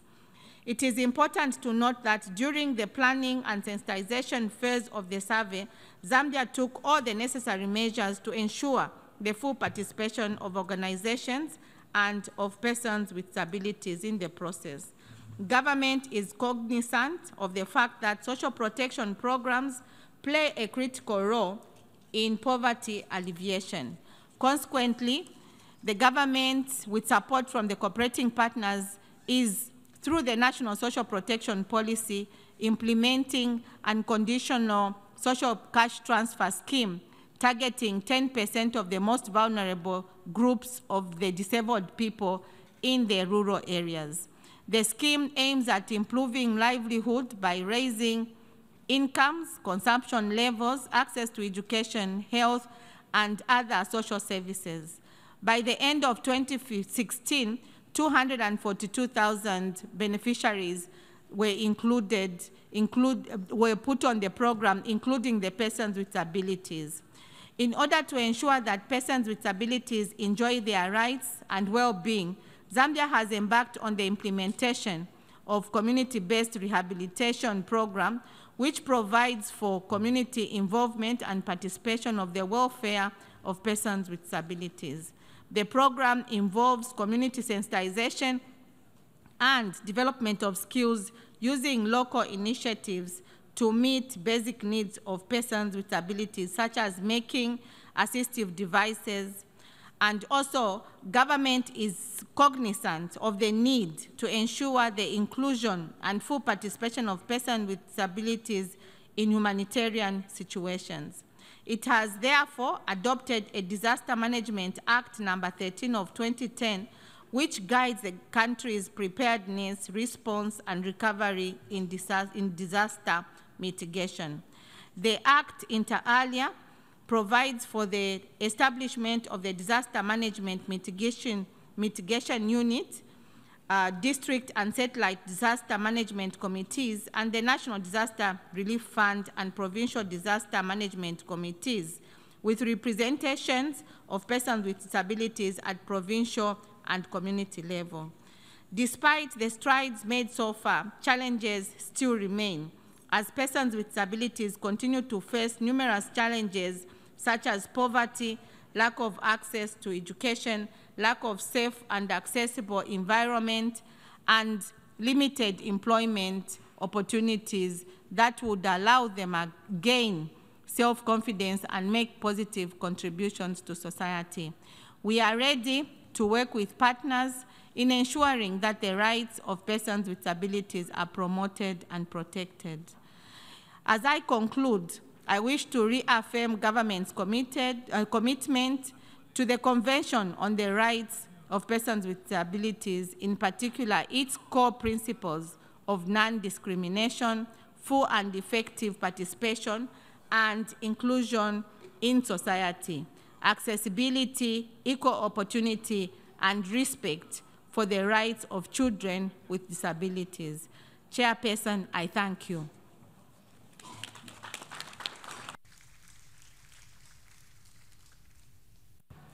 Thank you, Excellency. And now I give the floor to Her Excellency Mrs. Carla Qualtrough, Minister of Sport and Persons with Disabilities from Canada. Madame, you have the floor. Thank you very much. Madame la Présidente, Mesdames et Messieurs. Ladies and gentlemen, delegates, as the very first minister appointed for persons with disabilities, it is my great honor to represent Canada, the 10th session of the Conference of State Parties to the Convention on the Rights of Persons with Disability. This lofty burden enables me to actively champion the rights of Canadian persons with disabilities in my dealings with my cabinet colleagues. This is particularly meaningful. Prime Minister Justin Trudeau has entrusted me with the mandate to ensure greater accessibility and opportunities for Canadians with disabilities. One specific component of that is the development of accessibility legislation that will transform how the Government of Canada addresses accessibility for Canadians with disabilities. Over the course of the past year, we heard the views of nearly 6,000 Canadians through the most accessible and inclusive consultations ever undertaken by the Government of Canada in Canadian history. Our next step is to incorporate what we have learned into legislation that will increase the inclusion and participation of all Canadians in society, and that will promote equality of opportunity by removing barriers in areas of federal jurisdiction. Internationally, our key priorities include advancing disability rights, inclusion of the full participation of persons with disabilities through multilateral initiatives, our international assistance and humanitarian activities. Through our international assistance, Canada funds a number of initiatives geared towards reducing poverty and promoting the rights of persons with disabilities in our partner countries. Between 2010 and 2016, Canada invested over $77 million in international projects focused on disability issues or advancing the rights of persons with disabilities. To this end, I am pleased to announce today Canada's new membership in the Global Action on Disability Network, an important network for exchanging ideas, best practices, and lessons learned on how to promote the inclusion of persons with disabilities in international development efforts to implement the 2030 Agenda on Sustainable Development and Humanitarian Action.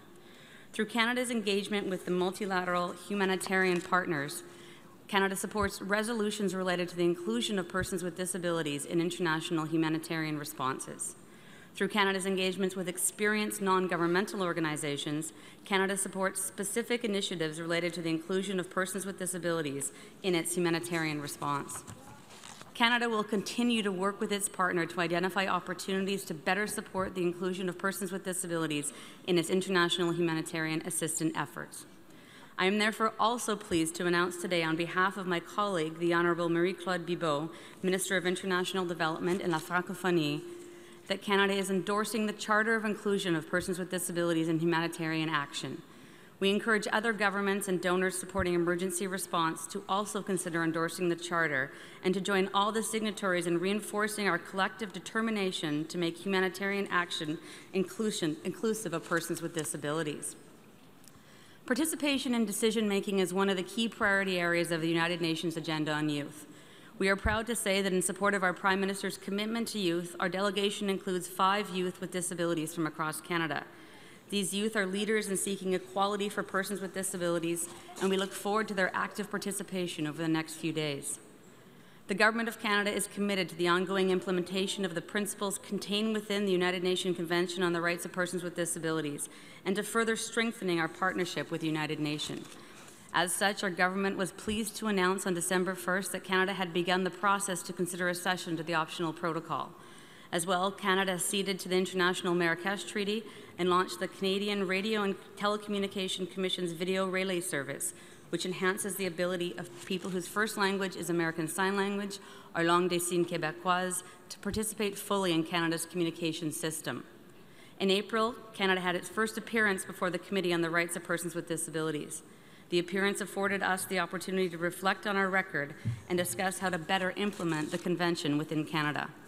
Although the committee identified areas where challenges remain, Canada's leadership on disability was highlighted and will continue to work towards achieving the high standards to which the committee has held us.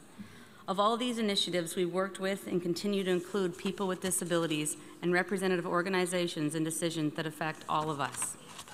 Madam President, Canada is committed to its obligations as a state party to the Convention and to working together with the United Nations system to address the challenges that continue to exist for persons with disabilities. We look forward to working with fellow member states over the next 3 days to develop more prosperous and inclusive societies for everyone. Thank you.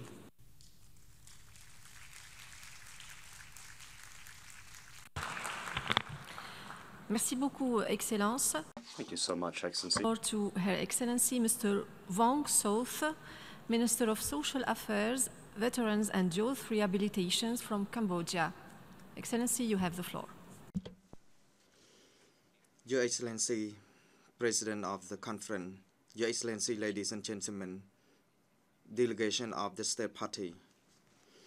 Today, on behalf of the Royal Government of Cambodia, I am really delighted to have opportunity to taking part in the 10th conference of the State Party to the Convention on the Rights of Persons with Disabilities. To this special occasion, I would like to inform the conference that Cambodia is strongly committed its intention in implementing the Convention on the Rights of Persons with Disabilities to promote disabilities and access to better according with the evolutions of the Cambodia situation. Actually, the Royal Government of Cambodia considers disability as a priority sectors among other key priority areas, which identify the rectangular strategy phase 3 on the implementation of disability policies based on strengthening the implementations of the laws on the promotion and protection of the rights of persons with disabilities, promoting, protecting of the rights and welfare of persons with disabilities, as well as improving qualities and efficiencies of service of the Disability Fund. In particular, Cambodia has set out and implemented so many regulars and legal regulation and policies to ensure a non-discrimination in providing equal opportunities and full participation of persons with disabilities in society.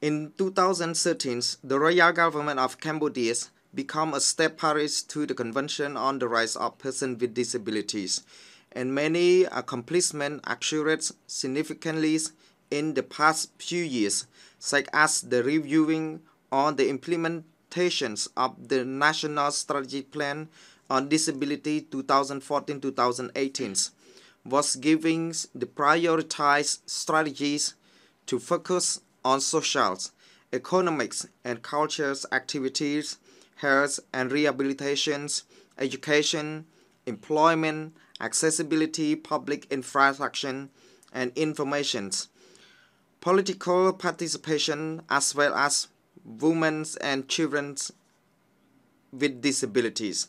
In addition, the Royal Government of Cambodia, in partnership with the United Nations in Cambodia, is currently implementing the Disability Rights Initiative Cambodia programs, which are supported by the Australian government. Overall, the Royal Government of Cambodia has adopted the 2020-30 agenda for the implement the Sustainable Development Goals and key indicate that basics to ensure the inclusive development and promoting the dignity of persons with disability. I am very delighted to inform you that as today, 19 line Ministerial has constituted deliver actions working groups as a channels to deliberate on the relevant issues such as the national accessibility guideline and implement quota system for persons with disability at public and private institutes, vocational training policy for persons with disabilities, including women with disability, provision of free assistive device and rehabilitation, provides of the reasonable accommodation at the airports, free public health care service, incentive for persons with disabilities to participate in cultural activity, education, incentive for children with disabilities, the ID card for poor persons with disability and policy guideline on accessibility infrastructure at the sub-national level. In fact, the Royal Government of Cambodia is in the process of strengthening leadership as well as its plan and coordination the role of the critical to ensure sustainable community-based rehabilitation, including rehabilitation service delivered for persons with disabilities. In response to the Convention on the Rights of Persons with Disabilities, maintaining disability has high priorities on the agenda for the Royal Government of Cambodia to promote equalities and full participation of persons with disabilities across sectors. In addition, the draft of the law on access to information, the law on the general status of the civil servant has access removed the criteria of the application must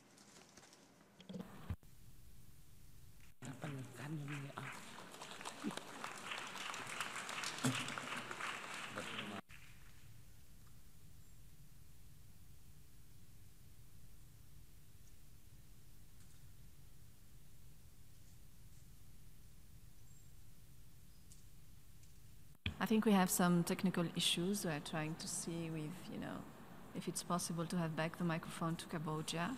If they finished, we can go. Just one moment.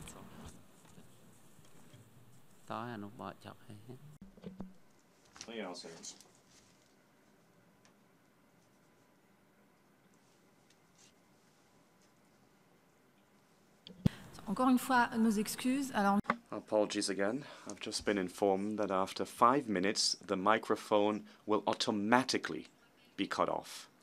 So I'll just remind you, when it comes to your statements, please do abide by the time made available to you. That's 3 minutes. Once those 3 minutes are over, a light will start to flicker. And this should indicate to you that you should start wrapping up your statement. But then after that, at 5 minutes, and this is unfortunate, the microphone will automatically be cut off. So, thank you so much for your understanding. I want to give the floor to Her Excellency Dr. Sylvia Olyanka Blyden, Minister of Social Welfare, Gender and Children Affairs from Sierra Leone. Excellency, you have the floor. Thank you. I want to stand on the existing protocols. On behalf of His Excellency the President, Dr. Ernest Bai Koroma, the government and people of the Republic of Sierra Leone, especially our community of persons with disabilities, to commend the Secretariat for organizing this year's conference with its excellent theme. Since our domestication of the UN Convention on the Rights of Persons with Disabilities in the form of the Persons with Disability Act in 2011, Sierra Leone has regularly participated at this States Parties Conference as a practical demonstration of our commitment to implement the provisions of the Convention. Furthermore, we have always ensured the full participation of the disabled in both our preparation for this August meeting, as well as our participation herein. 50% of the delegates who flew from Sierra Leone to be here today are themselves well disabled, but highly intelligent and productive citizens. Sierra Leone, under the leadership of His Excellency President Dr. Ernest Bai Koroma, practicalizes the inclusion and full participation of persons with disabilities in our national development. As the female minister responsible for social welfare, I have been mandated by His Excellency the President to ensure this momentum is sustained. Sierra Leone, after our civil war ended in 2002, we had a new category of disabled who were victims of the war, such as those with amputated limbs. Today, as we emerge out of the Ebola outbreak, I am very sad to report that many Ebola survivors have been left with impairments that leave them with a significant percentage of disability. We have a growing number of our citizens who are Ebola survivors who have gone blind or become physically disabled because of problems with their eyes or joints, respectively, caused by the virus. We also have mentally disabled citizens struggling to cope with the effects of the Ebola outbreak. However, we've made tremendous progress in promoting and protecting the rights, dignity, and well-being of persons with disabilities. The chairman of our Commission for Persons with Disability, who is right here with me as a delegate, has led a commission that has been effective in strides to protect disabled from discrimination, as well as leading various advocacy campaigns. This includes the incorporation of persons with disability in the police, the development of the draft education policy, and many other positive developments, including appointments of visually impaired and other disabled citizens to key positions in government. The issue of disability and concern for disabled is so entrenched in Sierra Leone that almost every new development activity is embedded with a careful design to ensure care for our disabled populace. For example, all new roads are built only after extensive consultations to ensure they are disabled friendly. Our newly constructed longest intracity highway, Wilkinson Road, as well as the Wellington-Mashaka Toll Road, are being constructed only after experts at my ministry had first ensured the disabled populace can very easily traverse them as pedestrians. Our social protection policy has special attention being paid when we do unconditional cash transfers to ensure that disabled are specially considered. However, Mr. President, in spite of the tremendous progress we have made in promoting the inclusion and full participation of persons with disability, the fact remains that a lot more needs to be done. And so I'm using the opportunity today to point out that despite our successes, we still have many of our disabled populace being forced to take to the streets to beg for alms because there are obstacles in the way which inhibits their productivity and self-respect, especially with regards to their housing needs.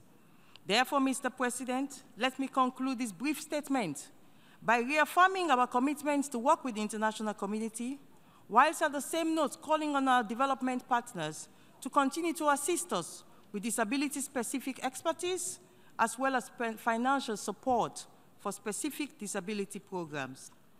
We finally, Sierra Leone would like to make a call that if the world is to succeed with the 2030 development agenda, we would like member states to give serious consideration to the creation of a specialized United Nations agency solely dedicated to coordinate activities around the largest minority group in the world today, which is the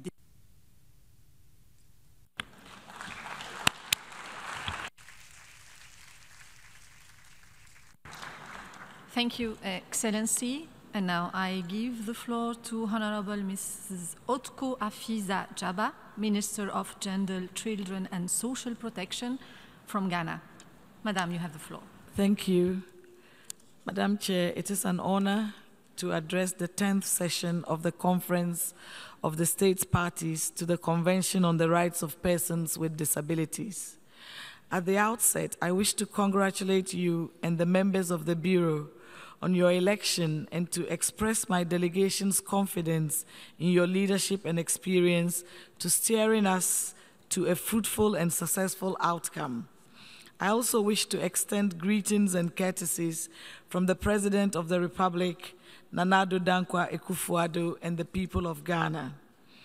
Madam Chair, by Ghana's last consensus, the population of persons with disability stands at 737,743.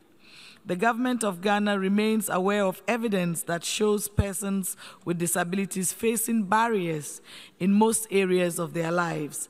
Evidently, these barriers have created situations of discrimination, in particular with regard to equal access to education, healthcare, economic opportunities, social interaction and justice, equal recognition before the law, and the ability to participate in politics and to exercise control over their own lives across a range of contexts. It is important to note that for women and girls with disabilities, discrimination usually comes in twofold: one, on the grounds of gender, and two, on the grounds of disability. In acknowledgement of the above mentioned, the government of Ghana over the years has had the issue of disability as a priority agenda, with the current administration intensifying efforts in the inclusion and participation of persons with disabilities and disabled people's organizations in the country's development process. There are ongoing extensive consultations with DPOs for the inclusion of the latter's objectives in Ghana's medium-term National Development Plan 2018 to 2021. Madam Chair, to further the rights and interests of persons with disabilities, we currently have under the consideration of Ghana's Parliament the Affirmative Action Bill, which has been designed to create avenues of opportunities for PWDs. The government of Ghana has additionally undertaken inter alia the following initiatives that are aimed at reducing poverty and inequality for persons with disabilities. 1. Review of the Ghana Disability Act 717/2006 in order to adequately align it with the tenets of the Convention on the Rights of Persons with Disabilities. Proposals have been received from the DPOs for the exercise. Development of the Ghana Accessibility Standard in the built environment. 2. The National Council of Persons with Disability is also collaborating with the Ghana Investment Fund for Electronic Communications to implement a pilot disability employment project, including ICT training, to offer decent employment to persons with disabilities. To address the challenge of exclusion of PWDs, particularly women and children in education in basic schools, also enjoy the same free basic education in addition to government providing other facilities in public universities to ensure a positive education experience. The NCD has teamed up with the Ghana National Household Registry to compile disaggregated data on persons with disabilities to facilitate education and employment for persons who fall under the group.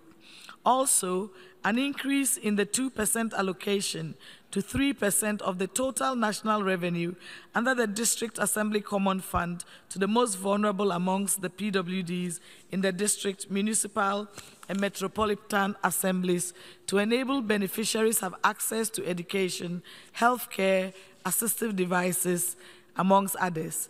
The disbursement of monies under the Ghana Livelihood Empowerment Against Poverty, LEAP, to about 25,000 PWDs to meet some of their basic needs is underway. These beneficiaries also have been registered under the National Health Insurance Scheme to enable them have access to free medical care. The NCPD has developed a mechanism to independently monitor the disbursement of the funds. To leave them out of poverty, we also have the LEAP Plus that ensures. Thank you, Excellency. And now I give the floor to Her Excellency Mr. Oscar Cabello, Vice Minister of Foreign Affairs of Paraguay. Excellency, you have the floor. Muchas gracias, señora Presidenta. Many thanks, Madam Chair. On behalf of the delegation of Paraguay, allow me to greet you and the members of the Bureau and wish you every success as you preside over the work of this meeting.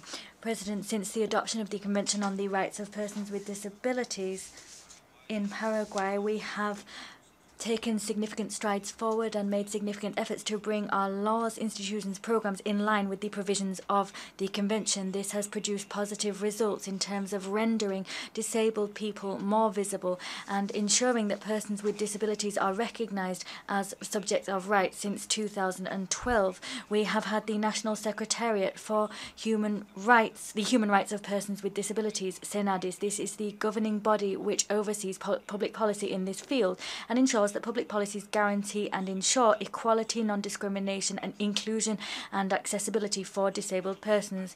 In recent years, we have passed important laws to guarantee the participation, inclusion of persons with disabilities and ensure that they can live independently. These include the law of accessibility, the law of inclusive education and the law which makes it mandatory to ensure that that persons with disabilities account for 5% of the workforce in public institutions. We also have the law for inclusion in the workplace of persons with disabilities in the private sector.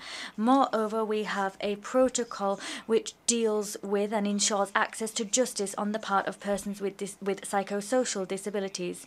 In last municipal elections, we undertook efforts to guarantee that persons with disabilities were able to enjoy their right to vote.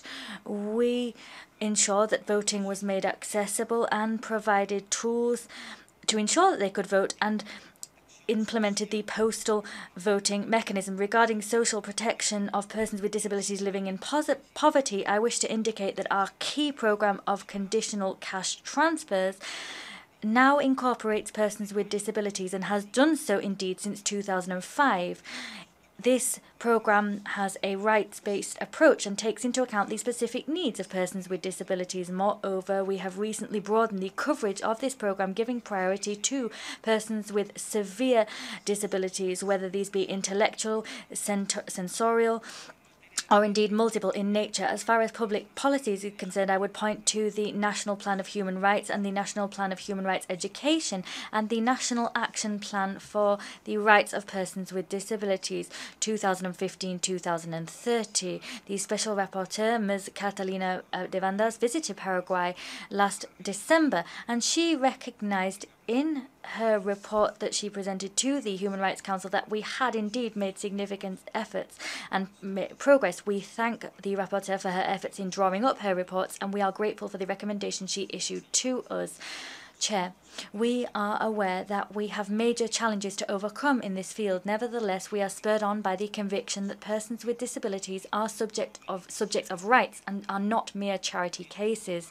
This new paradigm was given significant momentum with the adoption of the Convention and was reaffirmed with the adoption of Agenda 2030. And this paradigm shift is important in order to ensure that disabled persons can fully enjoy their civil, political, economic, social and cultural rights, and in so doing, participating in enriching the diversity of our society. Thank you.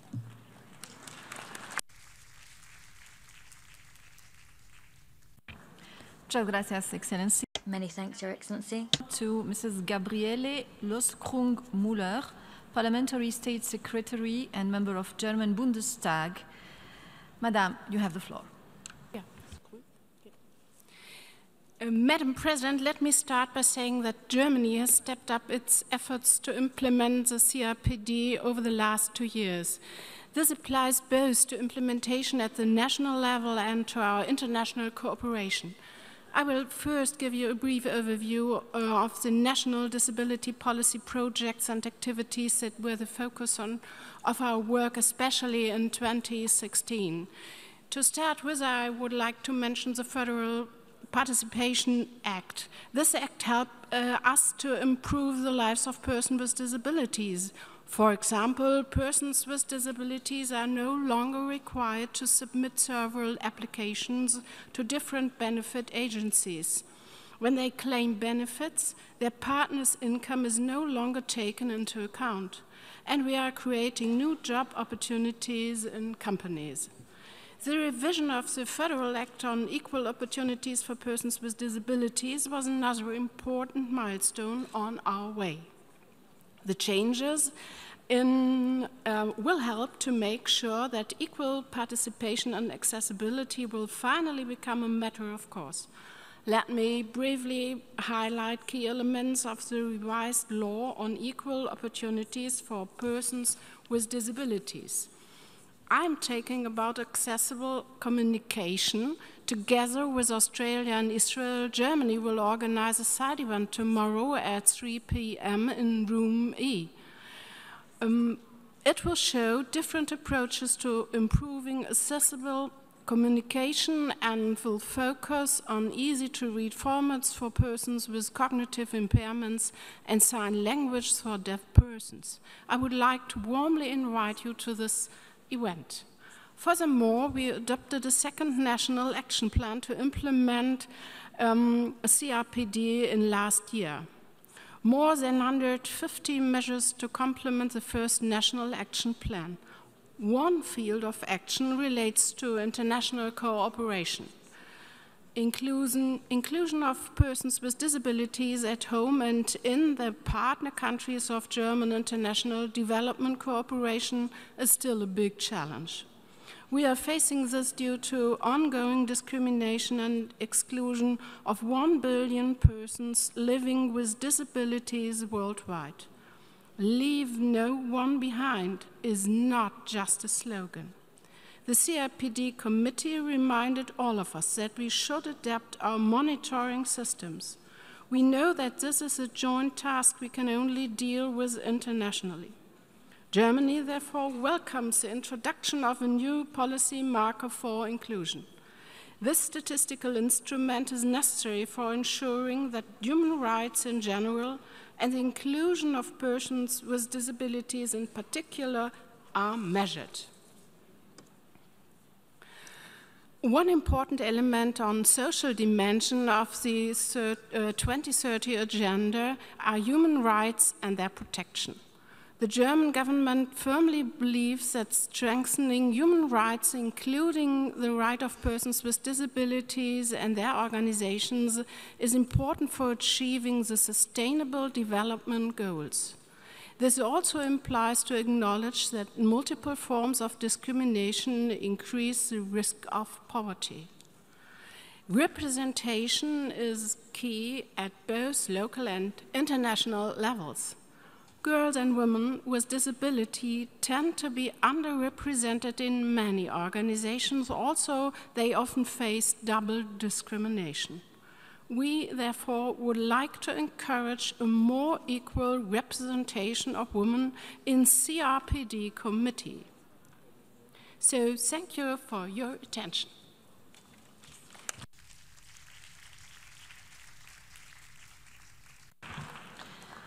Many thanks, Madam.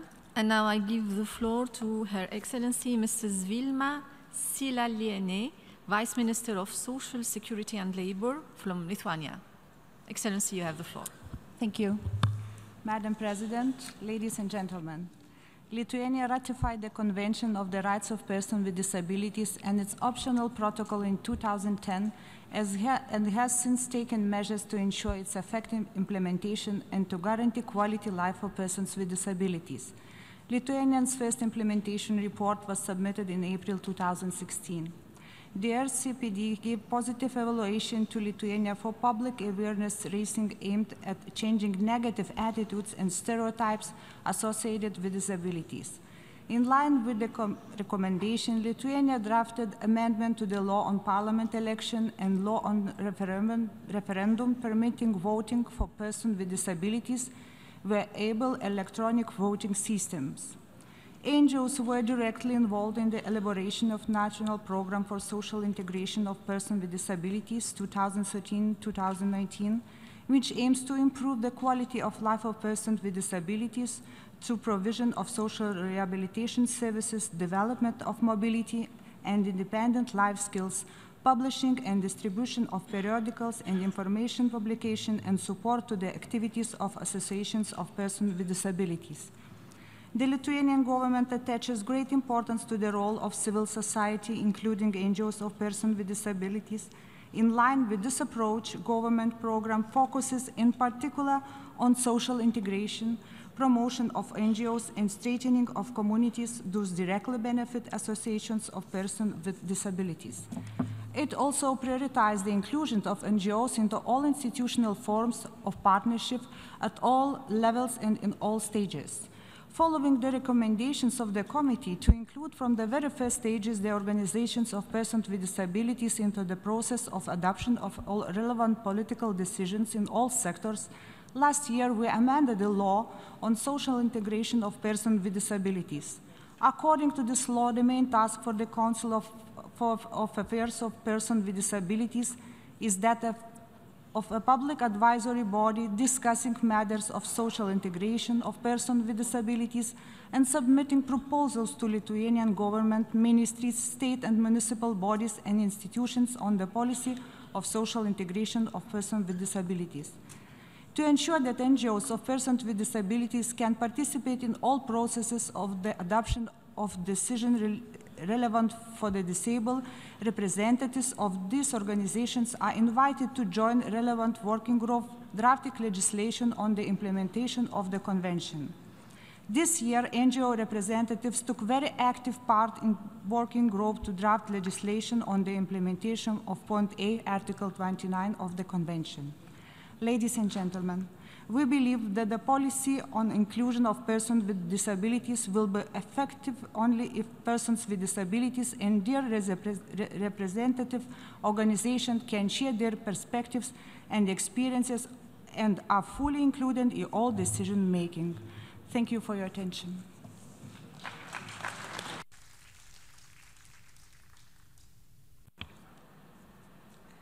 Many thanks, Excellency.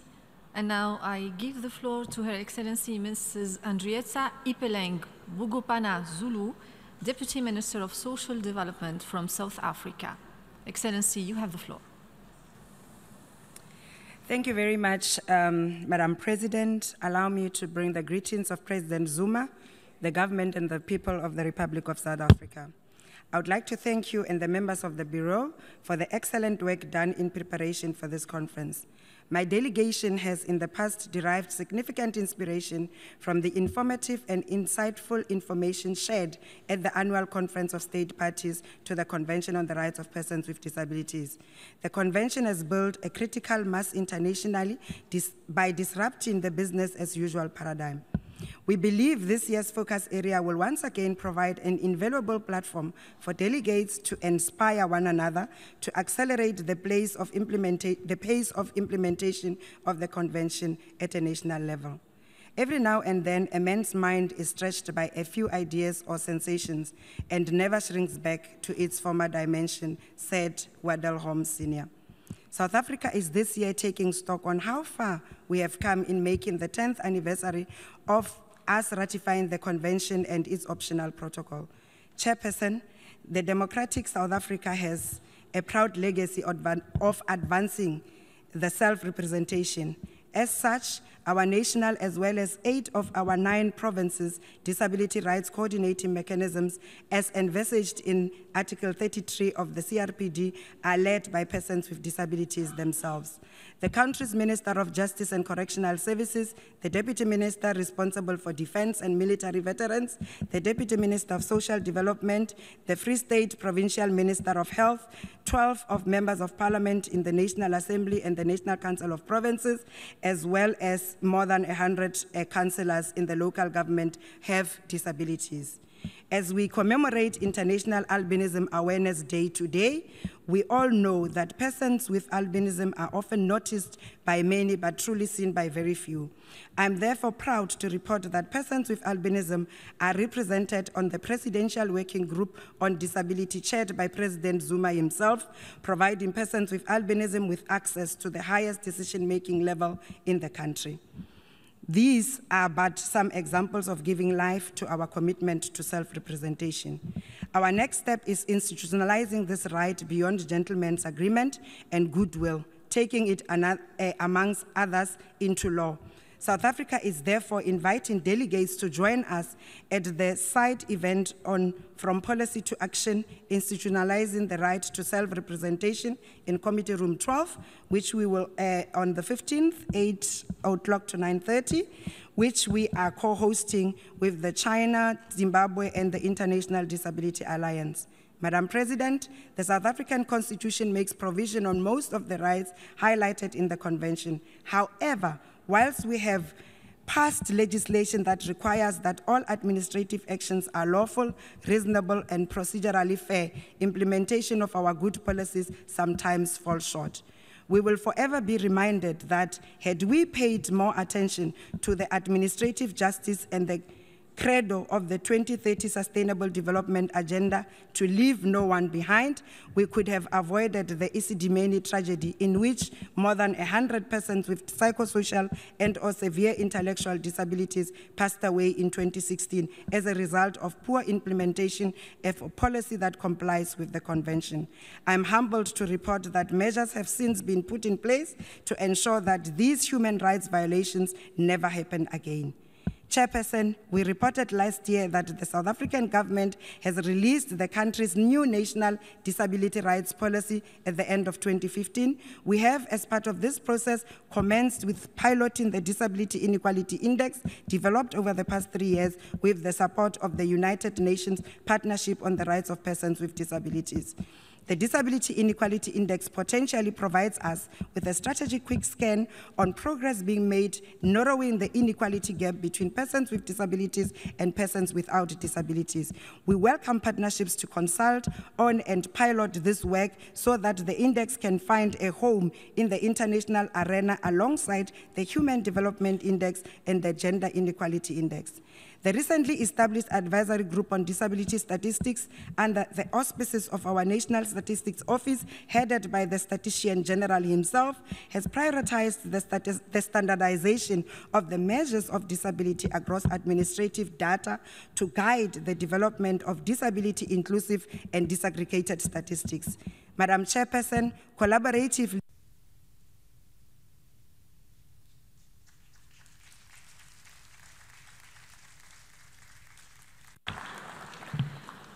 Many thanks, Excellency. And now I give the floor to Her Excellency Mrs. Alexia Manombo Nkube, Deputy Minister for Disability Affairs from Namibia. Excellency, you have the floor. Thank you, Madam President. Namibia stands by the protocol that has been established in congratulating the team that has been appointed to run this conference. Madam President, Namibia remains committed to follow through the recommendations of the CRPD as enshrined in the signed document and hopes to continue working with all stakeholders to ensure those recommendations are implemented within the guidelines of the agreement as indicated. Madam President, data is at the core of the implementation of the convention because one cannot serve those who are not counted. Therefore, the Namibian government and the Cabinet has directed the Namibian Statistics Agency to collect and disseminate data disaggregated by disabilities amongst other criteria. The last census of 2011 was disseminated with a focus on disability, and the report launched from that census have enabled us to know how many number of persons with disabilities and the services that they may require. This helps government to plan and respond to needs of persons with disabilities, as well as enabling us to implement the convention. Madam President, Namibia also remains fully committed to the implementation of the Sustainable Development Goals, and in 2015, the Ministry of Poverty Eradication was created with the main purpose of implementing Goal 1 and 2 that speaks to no poverty and no hunger. Further, in 2016, Namibia launched the National Blueprint on Poverty Eradication, which puts a special emphasis on social protection measures. His Excellency, President Dr. Gengop, particularly emphasized inclusivity and leaving no one behind, and this is reflected in the Harambee Prosperity Plan, which is a government strategy aiming at accelerating exclusive development. Madam President, the United Nations country team in Namibia has a joint approach to the promotion of disability rights within the framework of the United Nations Partnership Framework. This partnership supports a system of strengthening and coordinating various government programs and advocates for the provision of inclusive services such as health and nutrition, education, and protection of persons with disabilities, as well as strengthening data collection systems. Currently, the partnership is supporting our government with developing a project proposal to be submitted by 30 June 2017 to the UN Partnership Framework on the Rights of Persons with Disabilities. In addition, UNICEF Namibia supported the Ministry of Education, Arts and Culture with developing an inclusive education bill soon to be tabled in Parliament. Also, the conduction of the rapid analysis and documenting the implementation of inclusive education in Namibian schools. Recommendation from this analysis will be used, among others, for planning purposes with the view of realizing Goals 4 of the SDGs. Madam President, we are working with the political leadership, local authorities, traditional leaders, and organizations of persons with disabilities to raise awareness and sensitize our communities on disability issues, rights, and disability mainstreaming.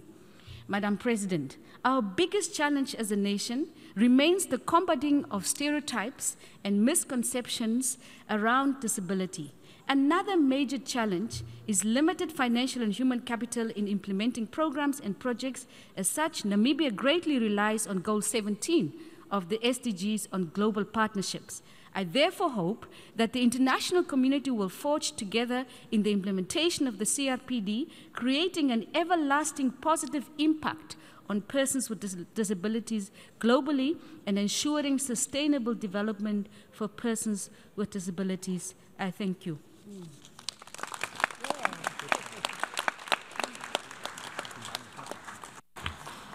Many thanks, Excellency. And now I give the floor to Her Excellency Mr. Navreet Singh Kang, Secretary, Department of Empowerment of Persons with Disabilities, Minister of Social Justice and Empowerment from India. Excellency, you have the floor. Madam President, let me begin by congratulating you and the other Bureau members on your elections. I also thank the distinguished speakers for their statements earlier today. Though a lot remains to be done, the world has come a long way in the last few decades on how persons with disabilities are treated. The Convention of Rights of Persons with Disabilities has catalyzed action across the world. Today, global awareness of disability inclusive development is increasing. This is strongly reflected in the 2030 Agenda for Sustainable Development and is incorporated in several of the SDGs. The new urban agenda adopted by Habitat 3 also commits to promoting measures to facilitate access to public services for persons with disabilities. India is also incorporating the need to be more responsive to persons with disabilities in its plans for implementing the SDGs. Madam President, India was among the first countries to ratify the Convention of Rights of Persons with Disabilities. It is indeed the first country to ratify the Marrakesh Treaty to facilitate access to published works for persons with visual impairments. Accordingly, I'm happy to report that progress is being made on several fronts in my country. A couple of months ago, in April this year, India brought into force a completely new Rights of Persons with Disabilities Act that substantially improves the existing legal framework on this issue. Also in April this year, a new Mental Health Care Act was enacted, which also is a significant improvement on the legal framework concerning this condition. The new disability law specifically focuses on the right to equality and non-discrimination, social security and recreational needs of persons with disabilities, provision of guardianship for persons with mental illnesses, and also it expands affirmative action in terms of education, jobs, entrepreneurial, and housing opportunities. The Act provides for penalties for offenses committed against persons with disabilities.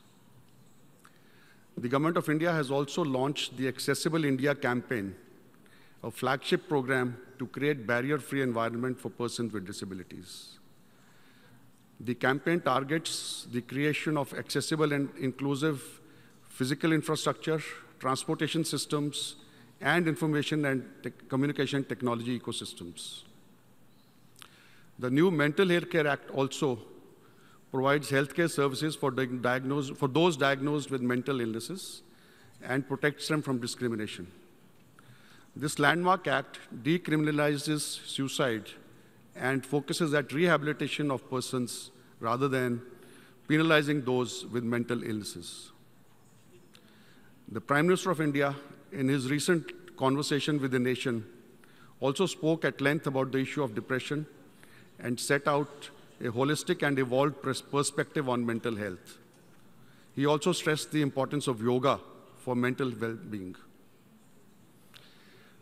Madam Chairperson, persons with disabilities continue to overcome challenges to make a mark in different fields of activities in fields of their choosing. The recent appointment of a young visually challenged diplomat in India was noted by the international community recently.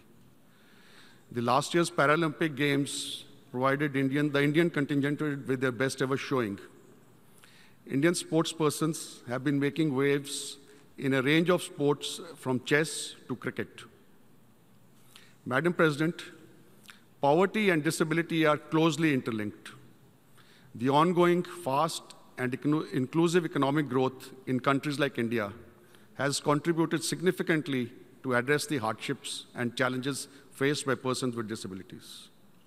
India remains committed to working with the international community and all stakeholders so that persons with disabilities can live a meaningful life full of dignity and purpose. Thank you.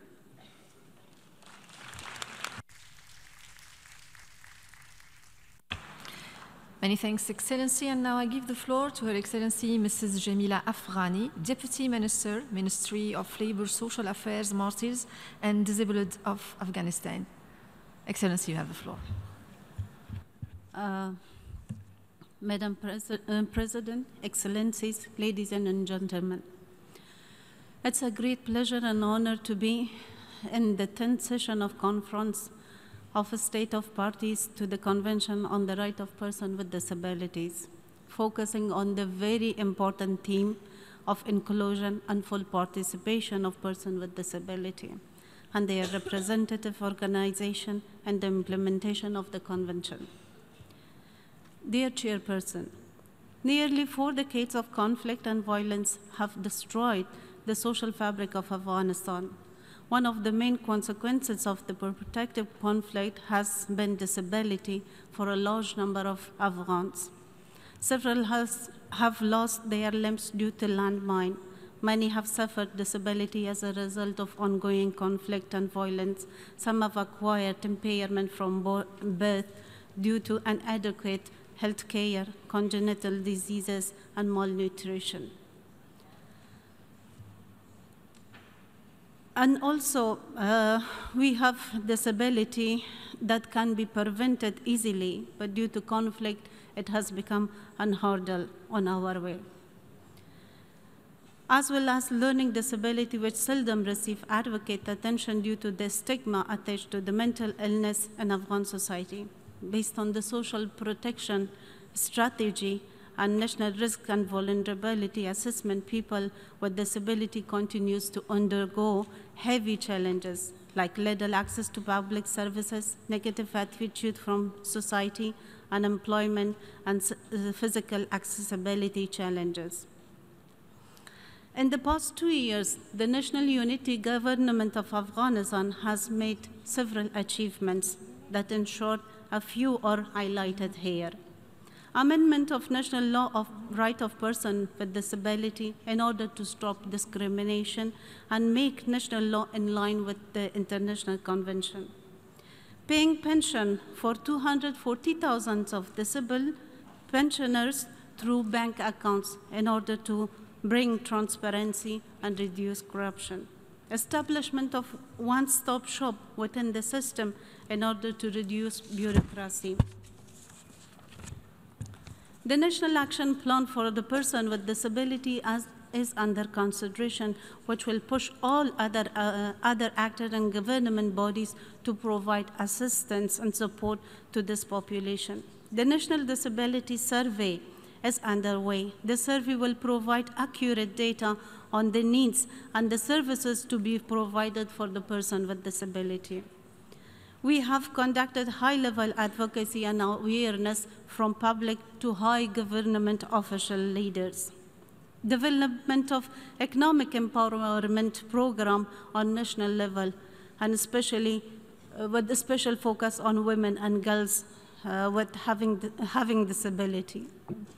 And also we have signed MOUs with 23 government ministries in order to mainstream the issue of disability through all government policy and procedures. Ladies and gentlemen, we are well aware of the gap and shortcomings in provision of the required services for persons with disability in Afghanistan. Despite the challenges, there have been many positive steps taken by the National Unity Government of Afghanistan.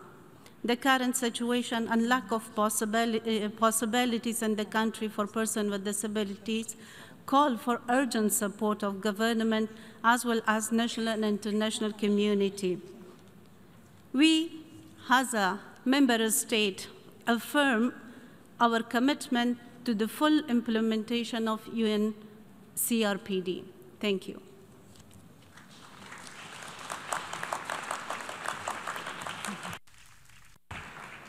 Many thanks, Excellency. And now I give the floor to Her Excellency Mr. Marco Antonio Ferreira Pellegrini, Special Secretary for the Rights of Persons with Disabilities, Ministry of Human Rights.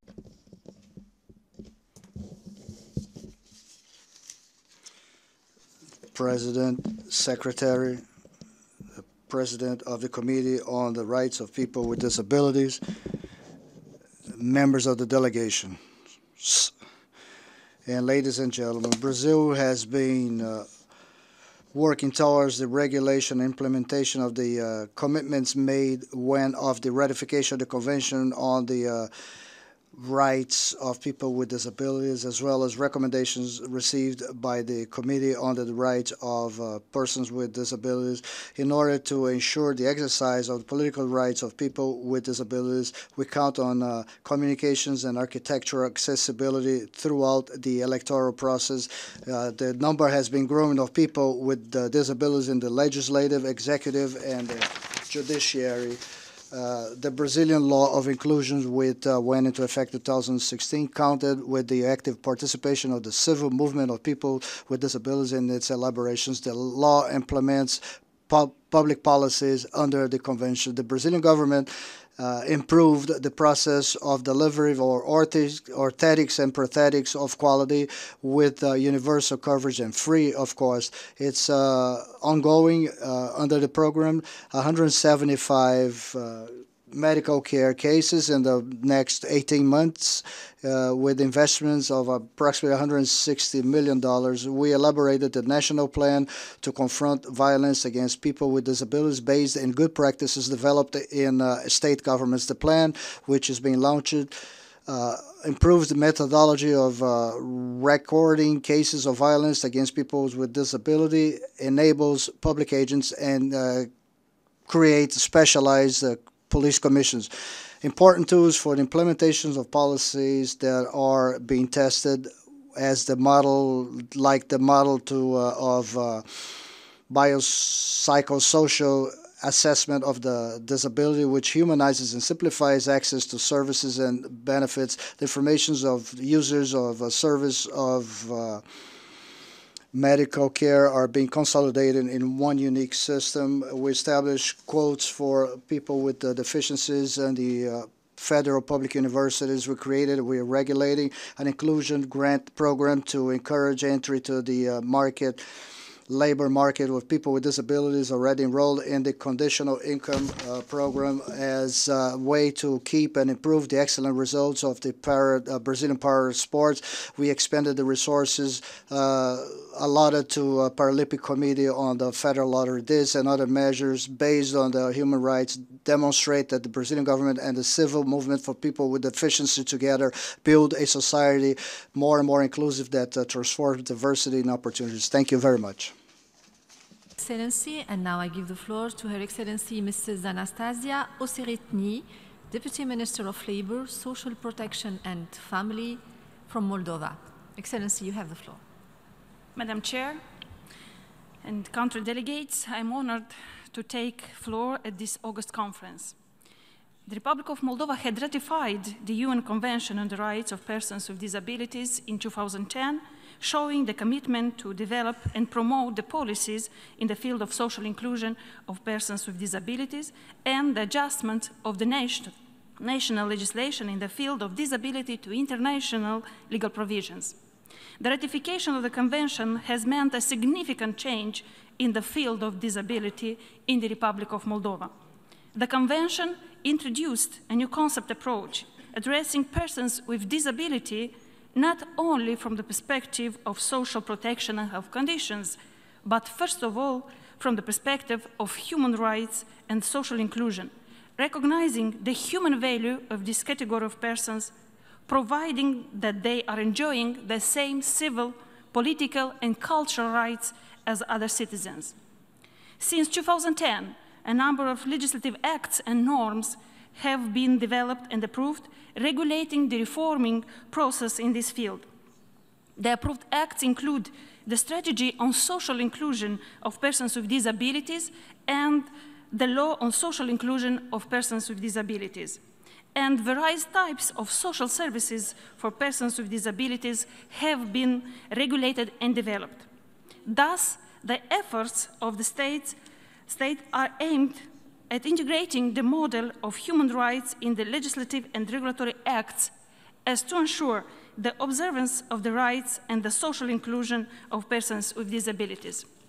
At the moment, the government of Republic of Moldova is concentrating on the reformation of national system on disability determination according to the ICF standards, the transformation of residential care system of persons with mental disabilities by developing community-based services, the reformation of mental health system, the promotion of inclusive education and active measures for persons with disabilities on labor market, the prevention of domestic violence, the increased access to infrastructure and communication, and the reformation of guardianship system. By the end of this year, the government of Republic of Moldova will approve a new strategy on social inclusion of persons with disability for 2017-2022 that will be the main framework document in this area. The document was developed with the participation of civil society and persons with disabilities, taking into account the recommendation of Special Rapporteur on the rights of persons with disabilities. Madam Chair, the government of Republic of Moldova activity will continue to focus on the implementation of the UN Convention and improving the legal and policy framework of social protection for people with disabilities. And we will spare no effort to ensure that the rights of persons with disabilities are fulfilled. I thank you.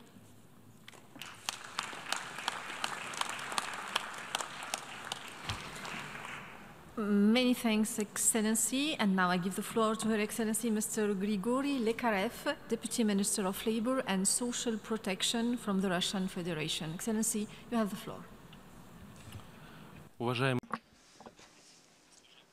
Madam Chair, a consistent element in the social policy being implemented in the Russian Federation is concern for persons with disability.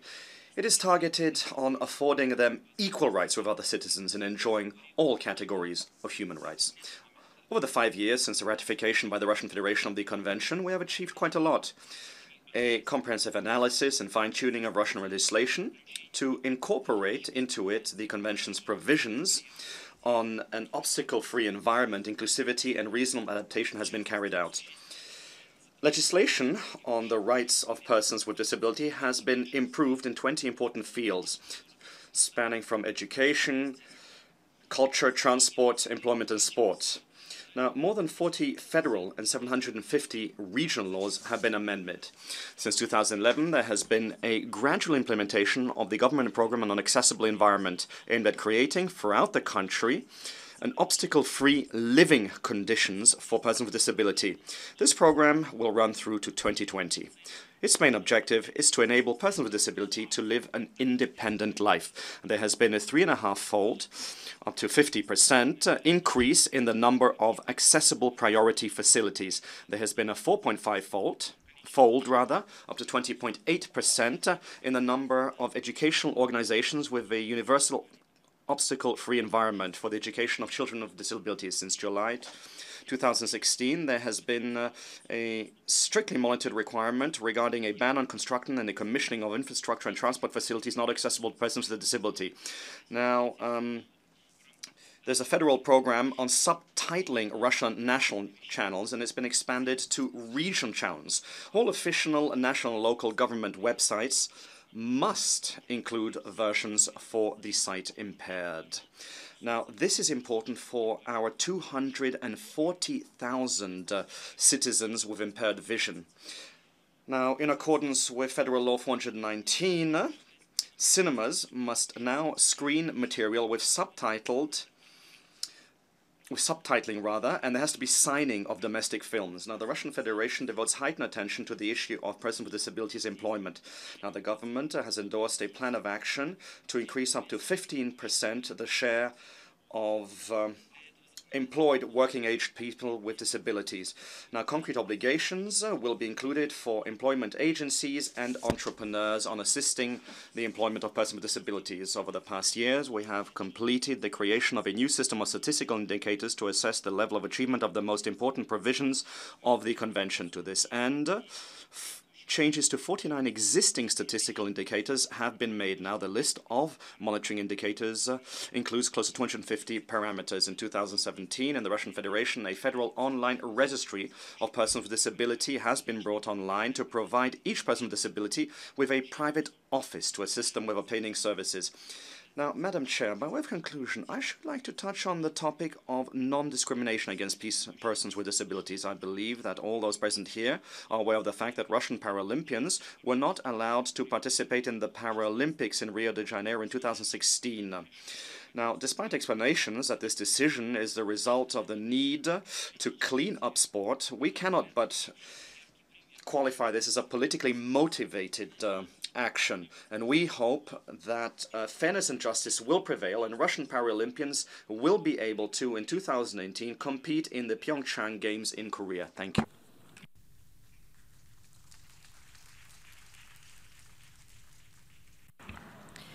Many thanks, Excellency, and now I give the floor to Her Excellency Mr. K. Morten Terning, State Secretary, Minister of Children and Equality from Norway. Excellency, you have the floor.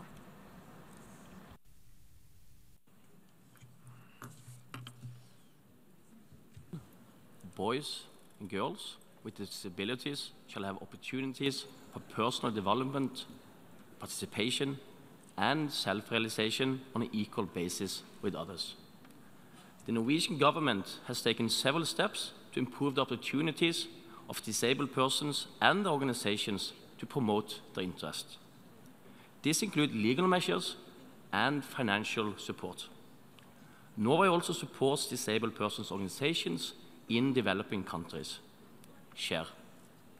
In the design of health and care services in Norway, the opinions of patients and user representatives are taken into consideration.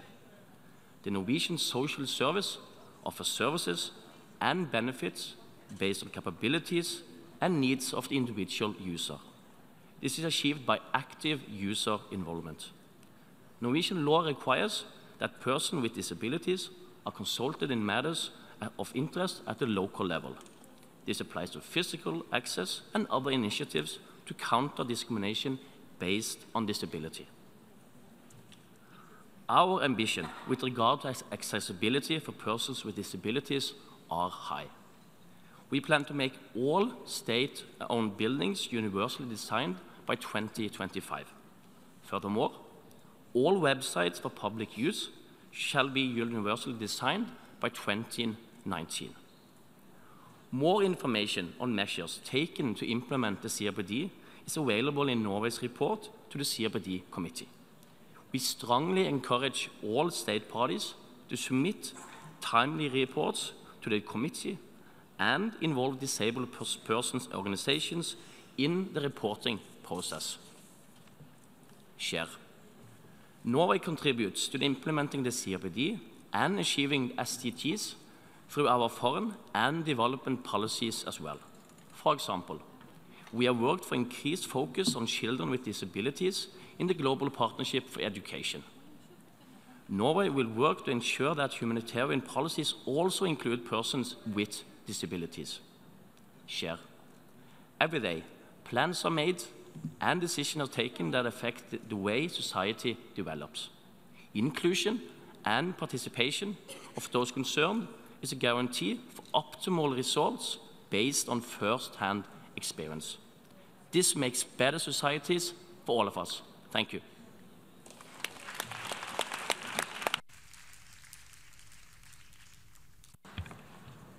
Thank you, Excellency. And now I give the floor to Her Excellency Dr. Mercedes Juan Lopez, Director General of the National Council for the Rights and Inclusion of Persons with Disabilities from Mexico. Madam, you have the floor. Buenas tardes. Good afternoon, Chair.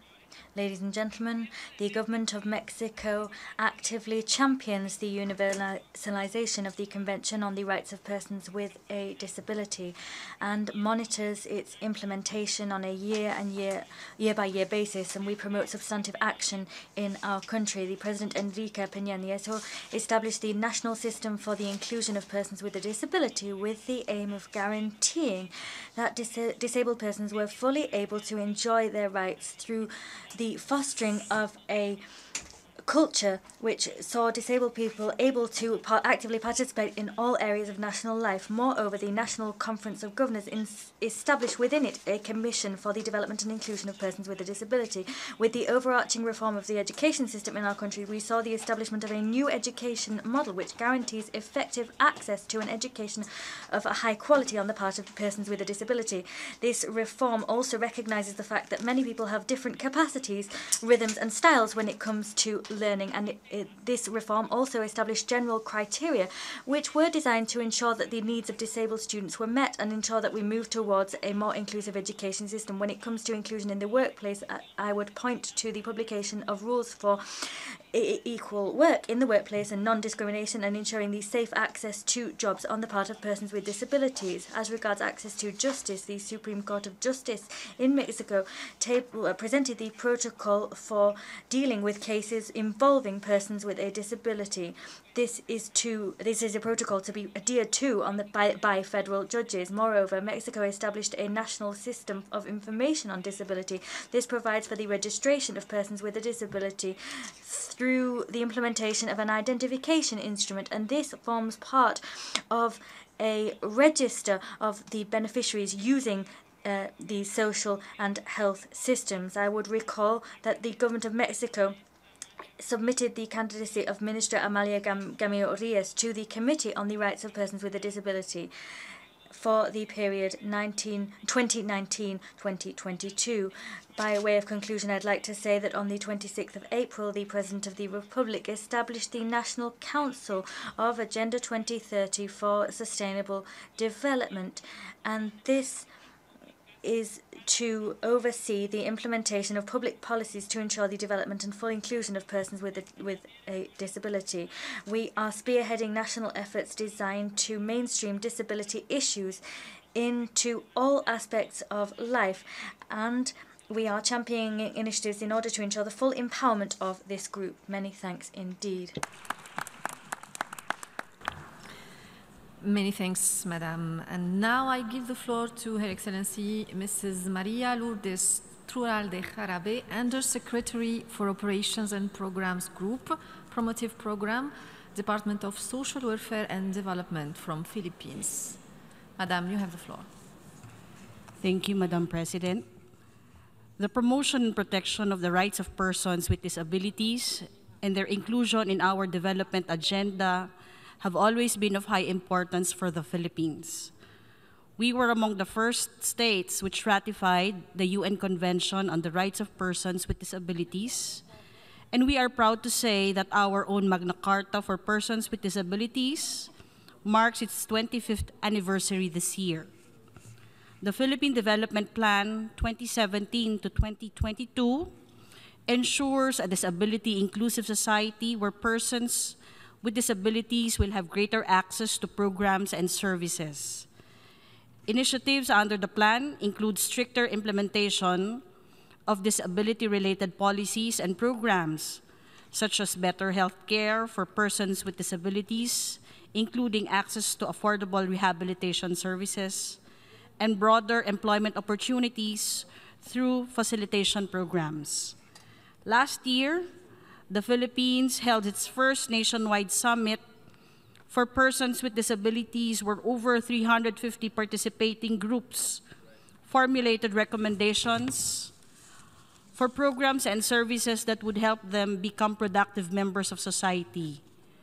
Disability sensitivity training and other capacity building activities have been implemented among service frontliners, policymakers, and program planners to ensure a more responsive and efficient service delivery. National laws prescribe the establishment of persons with disability affairs offices in every province, city, and municipality. The allocation of at least 1% of all positions in all government agencies for persons with disabilities. The establishment of polling places accessible to persons with disabilities, and the prohibition of ridicule and vilification of persons with disabilities.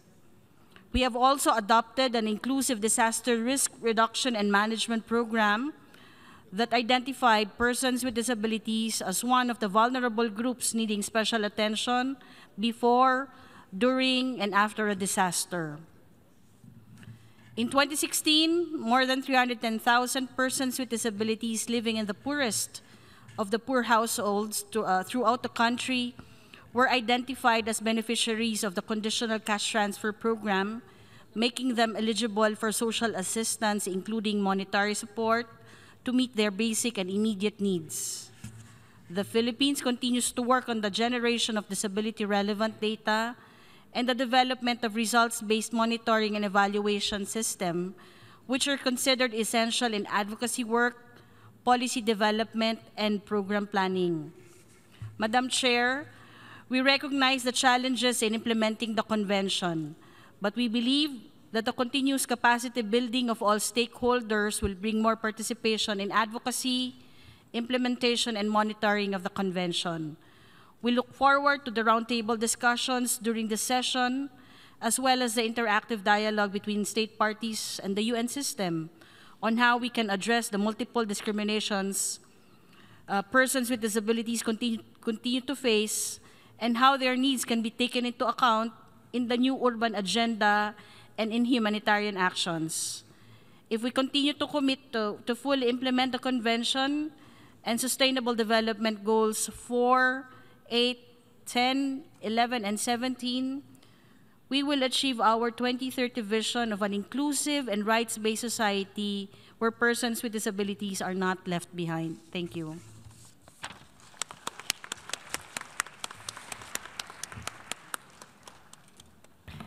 Thank you, Excellency. And now I give the floor to Her Excellency, Mr. Michel Servoux, Director General of the Directorate General Employment, Social Affairs and Inclusions of European Union. Excellency, you have the floor. Mrs. President, I have the honor to speak on behalf of the European Union. In January this year, the EU responded to the three main recommendations of the UN committee which required feedback within 1 year. First, in relation to the request to update the EU Declaration of Competencies, progress in implementing the CRPD is now illustrated by a list of 130 EU legal acts related to matters governed by the CRPD. 2. Adoption of the European Accessibility Act.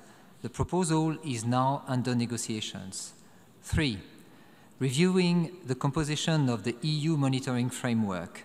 The EU monitoring framework has been adapted to better ensure alignment to the Paris Principles. A midterm report on the European Disability Strategy has been published in February this year. It describes the many achievements of this strategy while acknowledging remaining challenges, notably in the area of employment and poverty. Earlier this year, the European Commission adopted a proposal for a European Pillar of Social Rights. It is intended as a reference framework for upward convergence in social rights. One of its 20 principles concerns the inclusion of persons with disabilities. The European Pillar of Social Rights shares its vision with the Sustainable Development Goals. Its monitoring framework will show progress in advancing with the CRPD. This progress will become visible when using the CRPD indicators which are being developed by the Office of the High Commissioner on Human Rights. The EU supports the design of these indicators. Last year, the EU also endorsed the Charter on Inclusion of Persons with Disabilities in Humanitarian Action. This represents an important step towards ensuring that the needs of persons with disabilities are taken into account in humanitarian response. It has to be finally underlined that a fruitful and structured dialogue with disabled persons' organizations ensures their input on disability in EU-level initiatives. Mrs. President, in line with the program for this 10th Conference of State Parties, this intervention shows the concrete commitment of the EU to implement the CRPD now and in the future with the full participation of persons with disabilities. Thank you.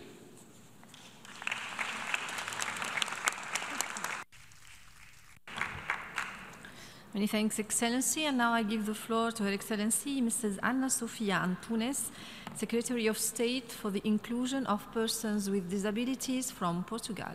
Madam, you have the floor.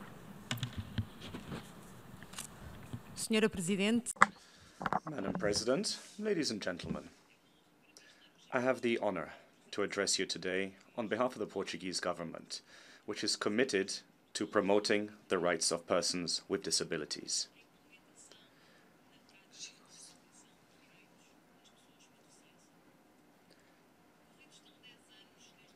We are in 2017, 10 years after the United Nations Assembly adopted the Convention on the Rights of Persons with Disabilities, which is one of the most ratified conventions of all international human rights treaties so far. Portugal ratified the convention and its optional protocol in 2008, and since then there has been significant progress in its implementation.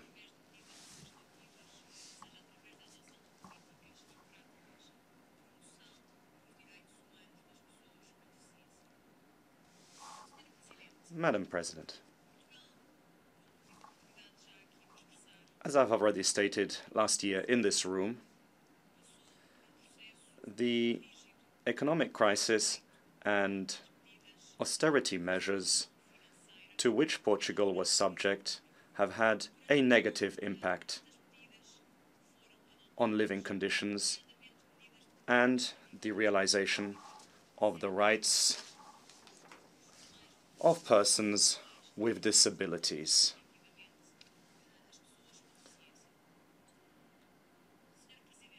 Madam President,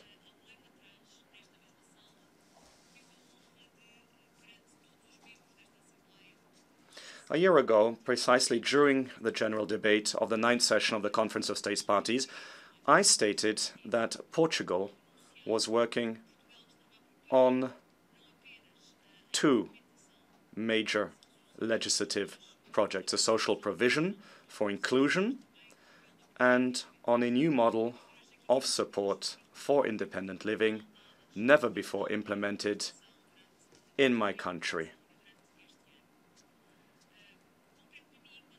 It is with pride for the work being done by the government that I am a member of that I can share with you here today the aforementioned social benefit. Social benefit which will raise all persons with disabilities above the poverty line.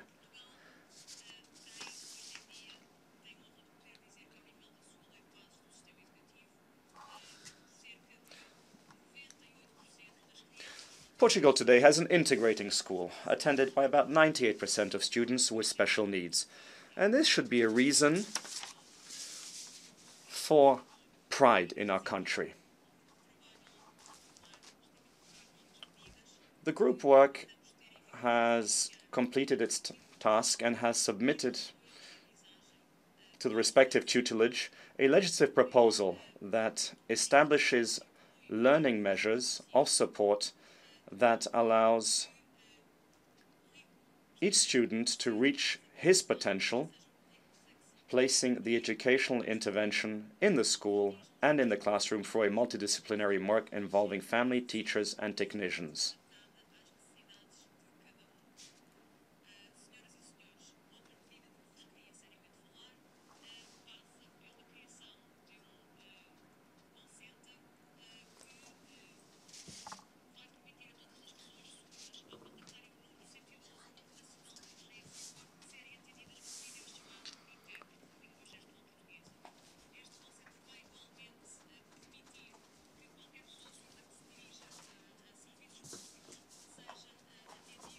A gestual portuguesa.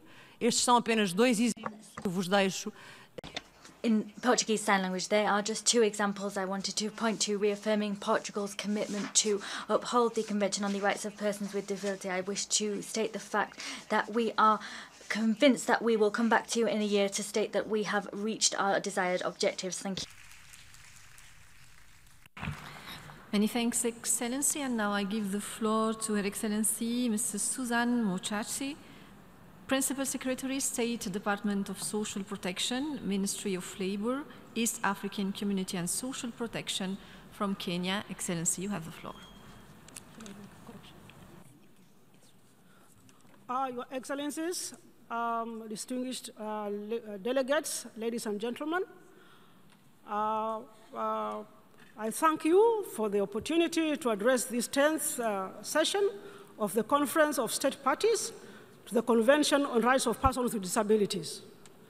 I also take this opportunity to congratulate the new CRPD Bureau and to assure them of my delegation's cooperation.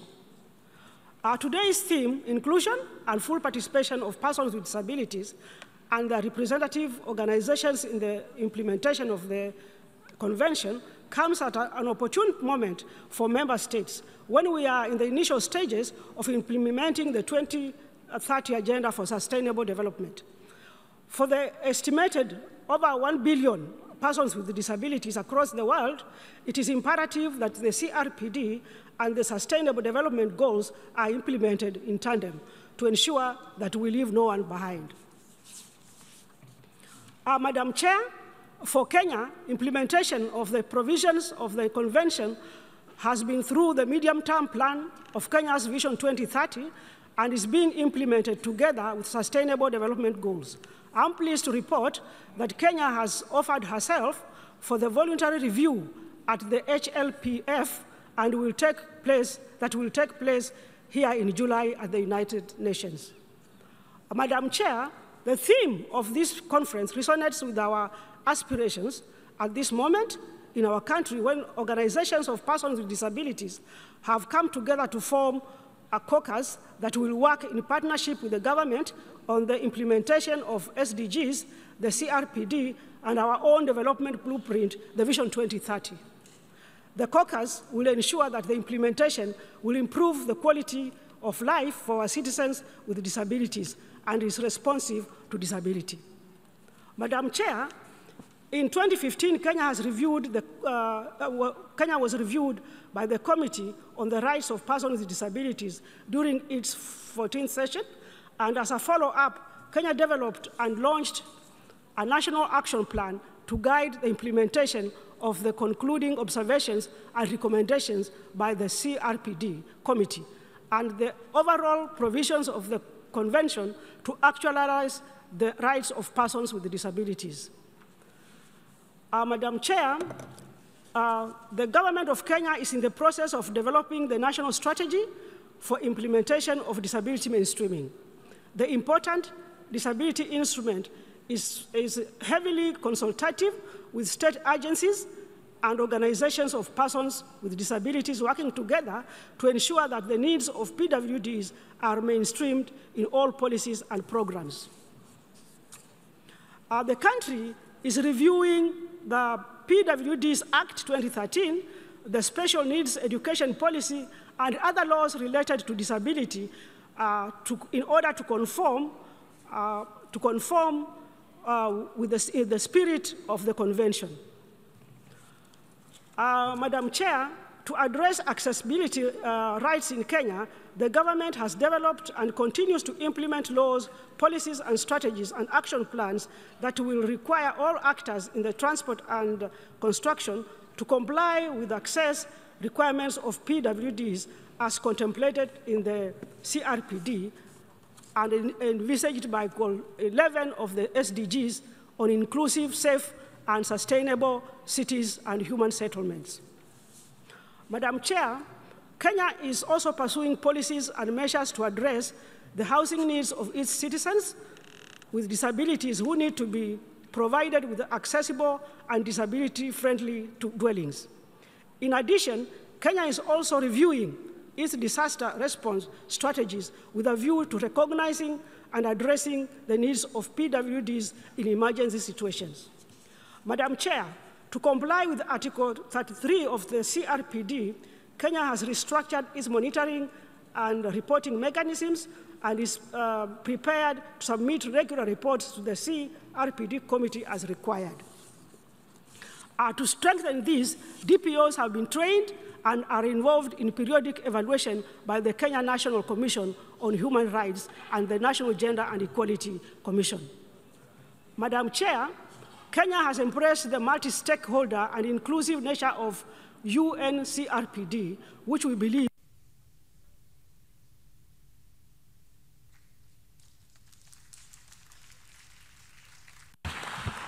I thank the representative of Kenya. I resume my duties as the chair of the conference, and now I have the pleasure to give the floor to His Excellency Dr. Ashraf Eid Ibrahim Abdelrahman Marey, President of the Egyptian National Council of Persons with Disabilities. Thank you. Thank you, President.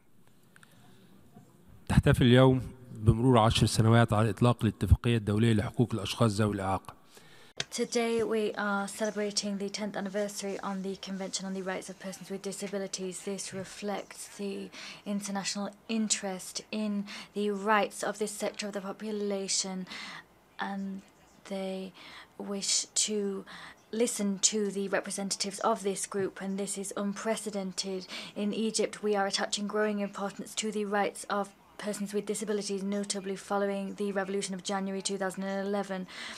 We are following that revolution, lending support to persons with disabilities. The National Council for Persons with Disabilities was created following that revolution. It includes representatives from the civil society working to uphold the rights of persons with disabilities. This council has presented the candidacy of one of its members to the commission, which prepared the new Egyptian constitution, a constitution which for the first time enshrined 10 articles on this issue, the rights of persons with disabilities, that is. There has also been an inclusive dialogue held with organizations representing persons with disabilities, civil society organizations. More specifically, this dialogue has been, or was held, to reaffirm the need to respect the rights of persons with disabilities. The choice women with disabilities were brought onto this council in order to take stock of women's rights, the rights of women with disabilities. 9 persons with disabilities have been elected to the Egyptian parliament. Persons with disabilities have also found their place within municipal authorities and local councils. Persons with disabilities are now represented at national level as part of the economic reforms undertaken by Egypt. A draft was launched, or a project rather was launched, entitled the Dignity Project. Its aim was to ensure a basic income was afforded to persons with disabilities, and this is all part of social inclusion policies adopted at state level to avoid the marginalisation of persons with disabilities. Moreover, the state has launched a number of accommodation or housing projects which take account of the specific needs of persons with disabilities. The Ministry for Health has, jointly with the World Health Organization, established a strategy in this connection designed to protect these needs, and the Ministry of National Education has been brought on board with this effort. In this connection, His Excellency the President of the Republic decided that 2018 would be the year for persons with disabilities, with the enactment of this law on the declaration of this year, 2018, as the year of persons with disabilities. We have every faith in our abilities to take stock of the needs of disabled peoples and incorporate them into our development plans. Thank you. His Excellency Dr. Ashrafit Ibrahim. And now I would like to give the floor to Progetto Filipina International for their statement. Thank you.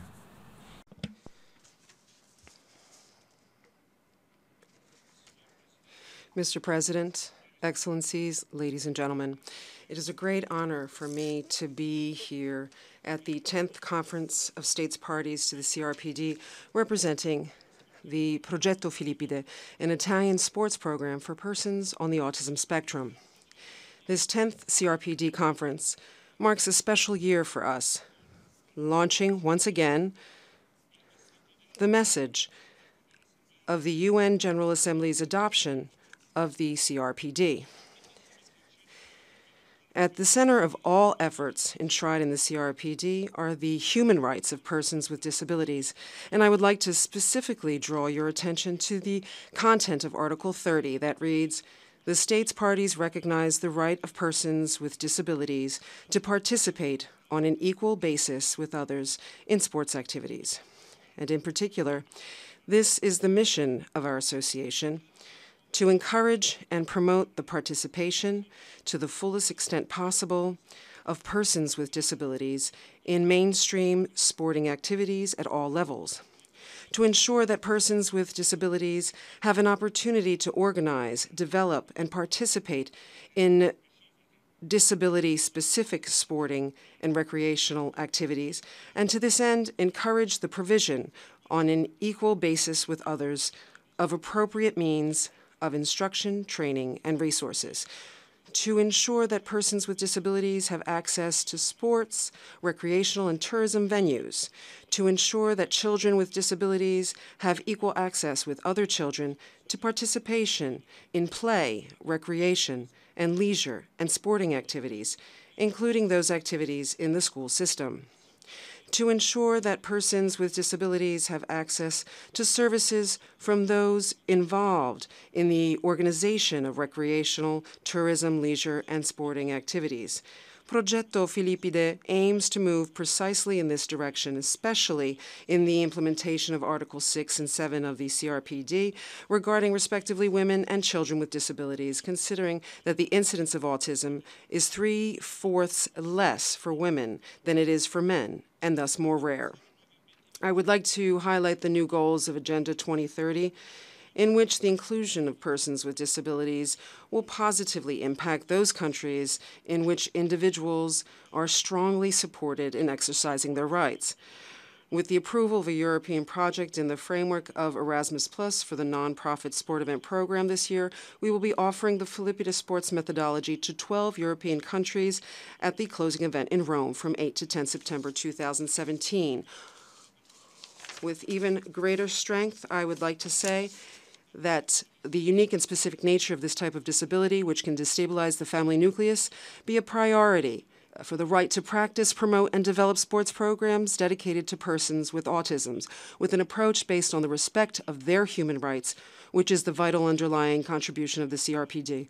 Mr. President, in thanking you and the entire Assembly once again for this extraordinary opportunity, I greatly hope to be able to offer a further opportunity for inclusion to persons with disabilities through sport. And I conclude with an invitation to you all, which will be followed up by an invitation via social media dedicated to the Felipe de ICAP to join us in Rome this September. Thank you.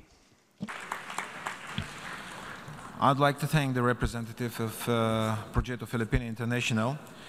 Ladies and gentlemen, we are close to the end of this meeting, of the morning session of our conference. But before during the meeting, I would like to give the floor to our secretariat to deliver some important information about housekeeping. Thank you very much, President.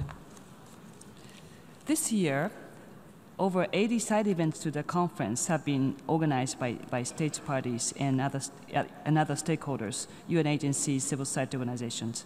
Conference rooms are all located at the first basement level. For food and beverages, please use cafeterias and cafes at the basement level. There are also two places in the Secretariat building where you can also have food and beverages, which is on the first floor of the Secretariat building and the fourth floor of the buildings, the Secretariat building. The afternoon session will start in conference room 4, and at that time, the accessibility modified seating will continue to be applied. Thank you very much. I'd like to thank the Secretary for this important information. And as has already been said, this afternoon we shall start at 3 p.m. sharp in conference room 4 to continue this agenda item 5A. And shall still hear the remainder of the speakers, starting with Zimbabwe, followed by the co-chairs of the conference, namely Bulgaria, Tunisia, Sri Lanka, and after that, all the rest. So I declare this meeting adjourned. Thank you very much.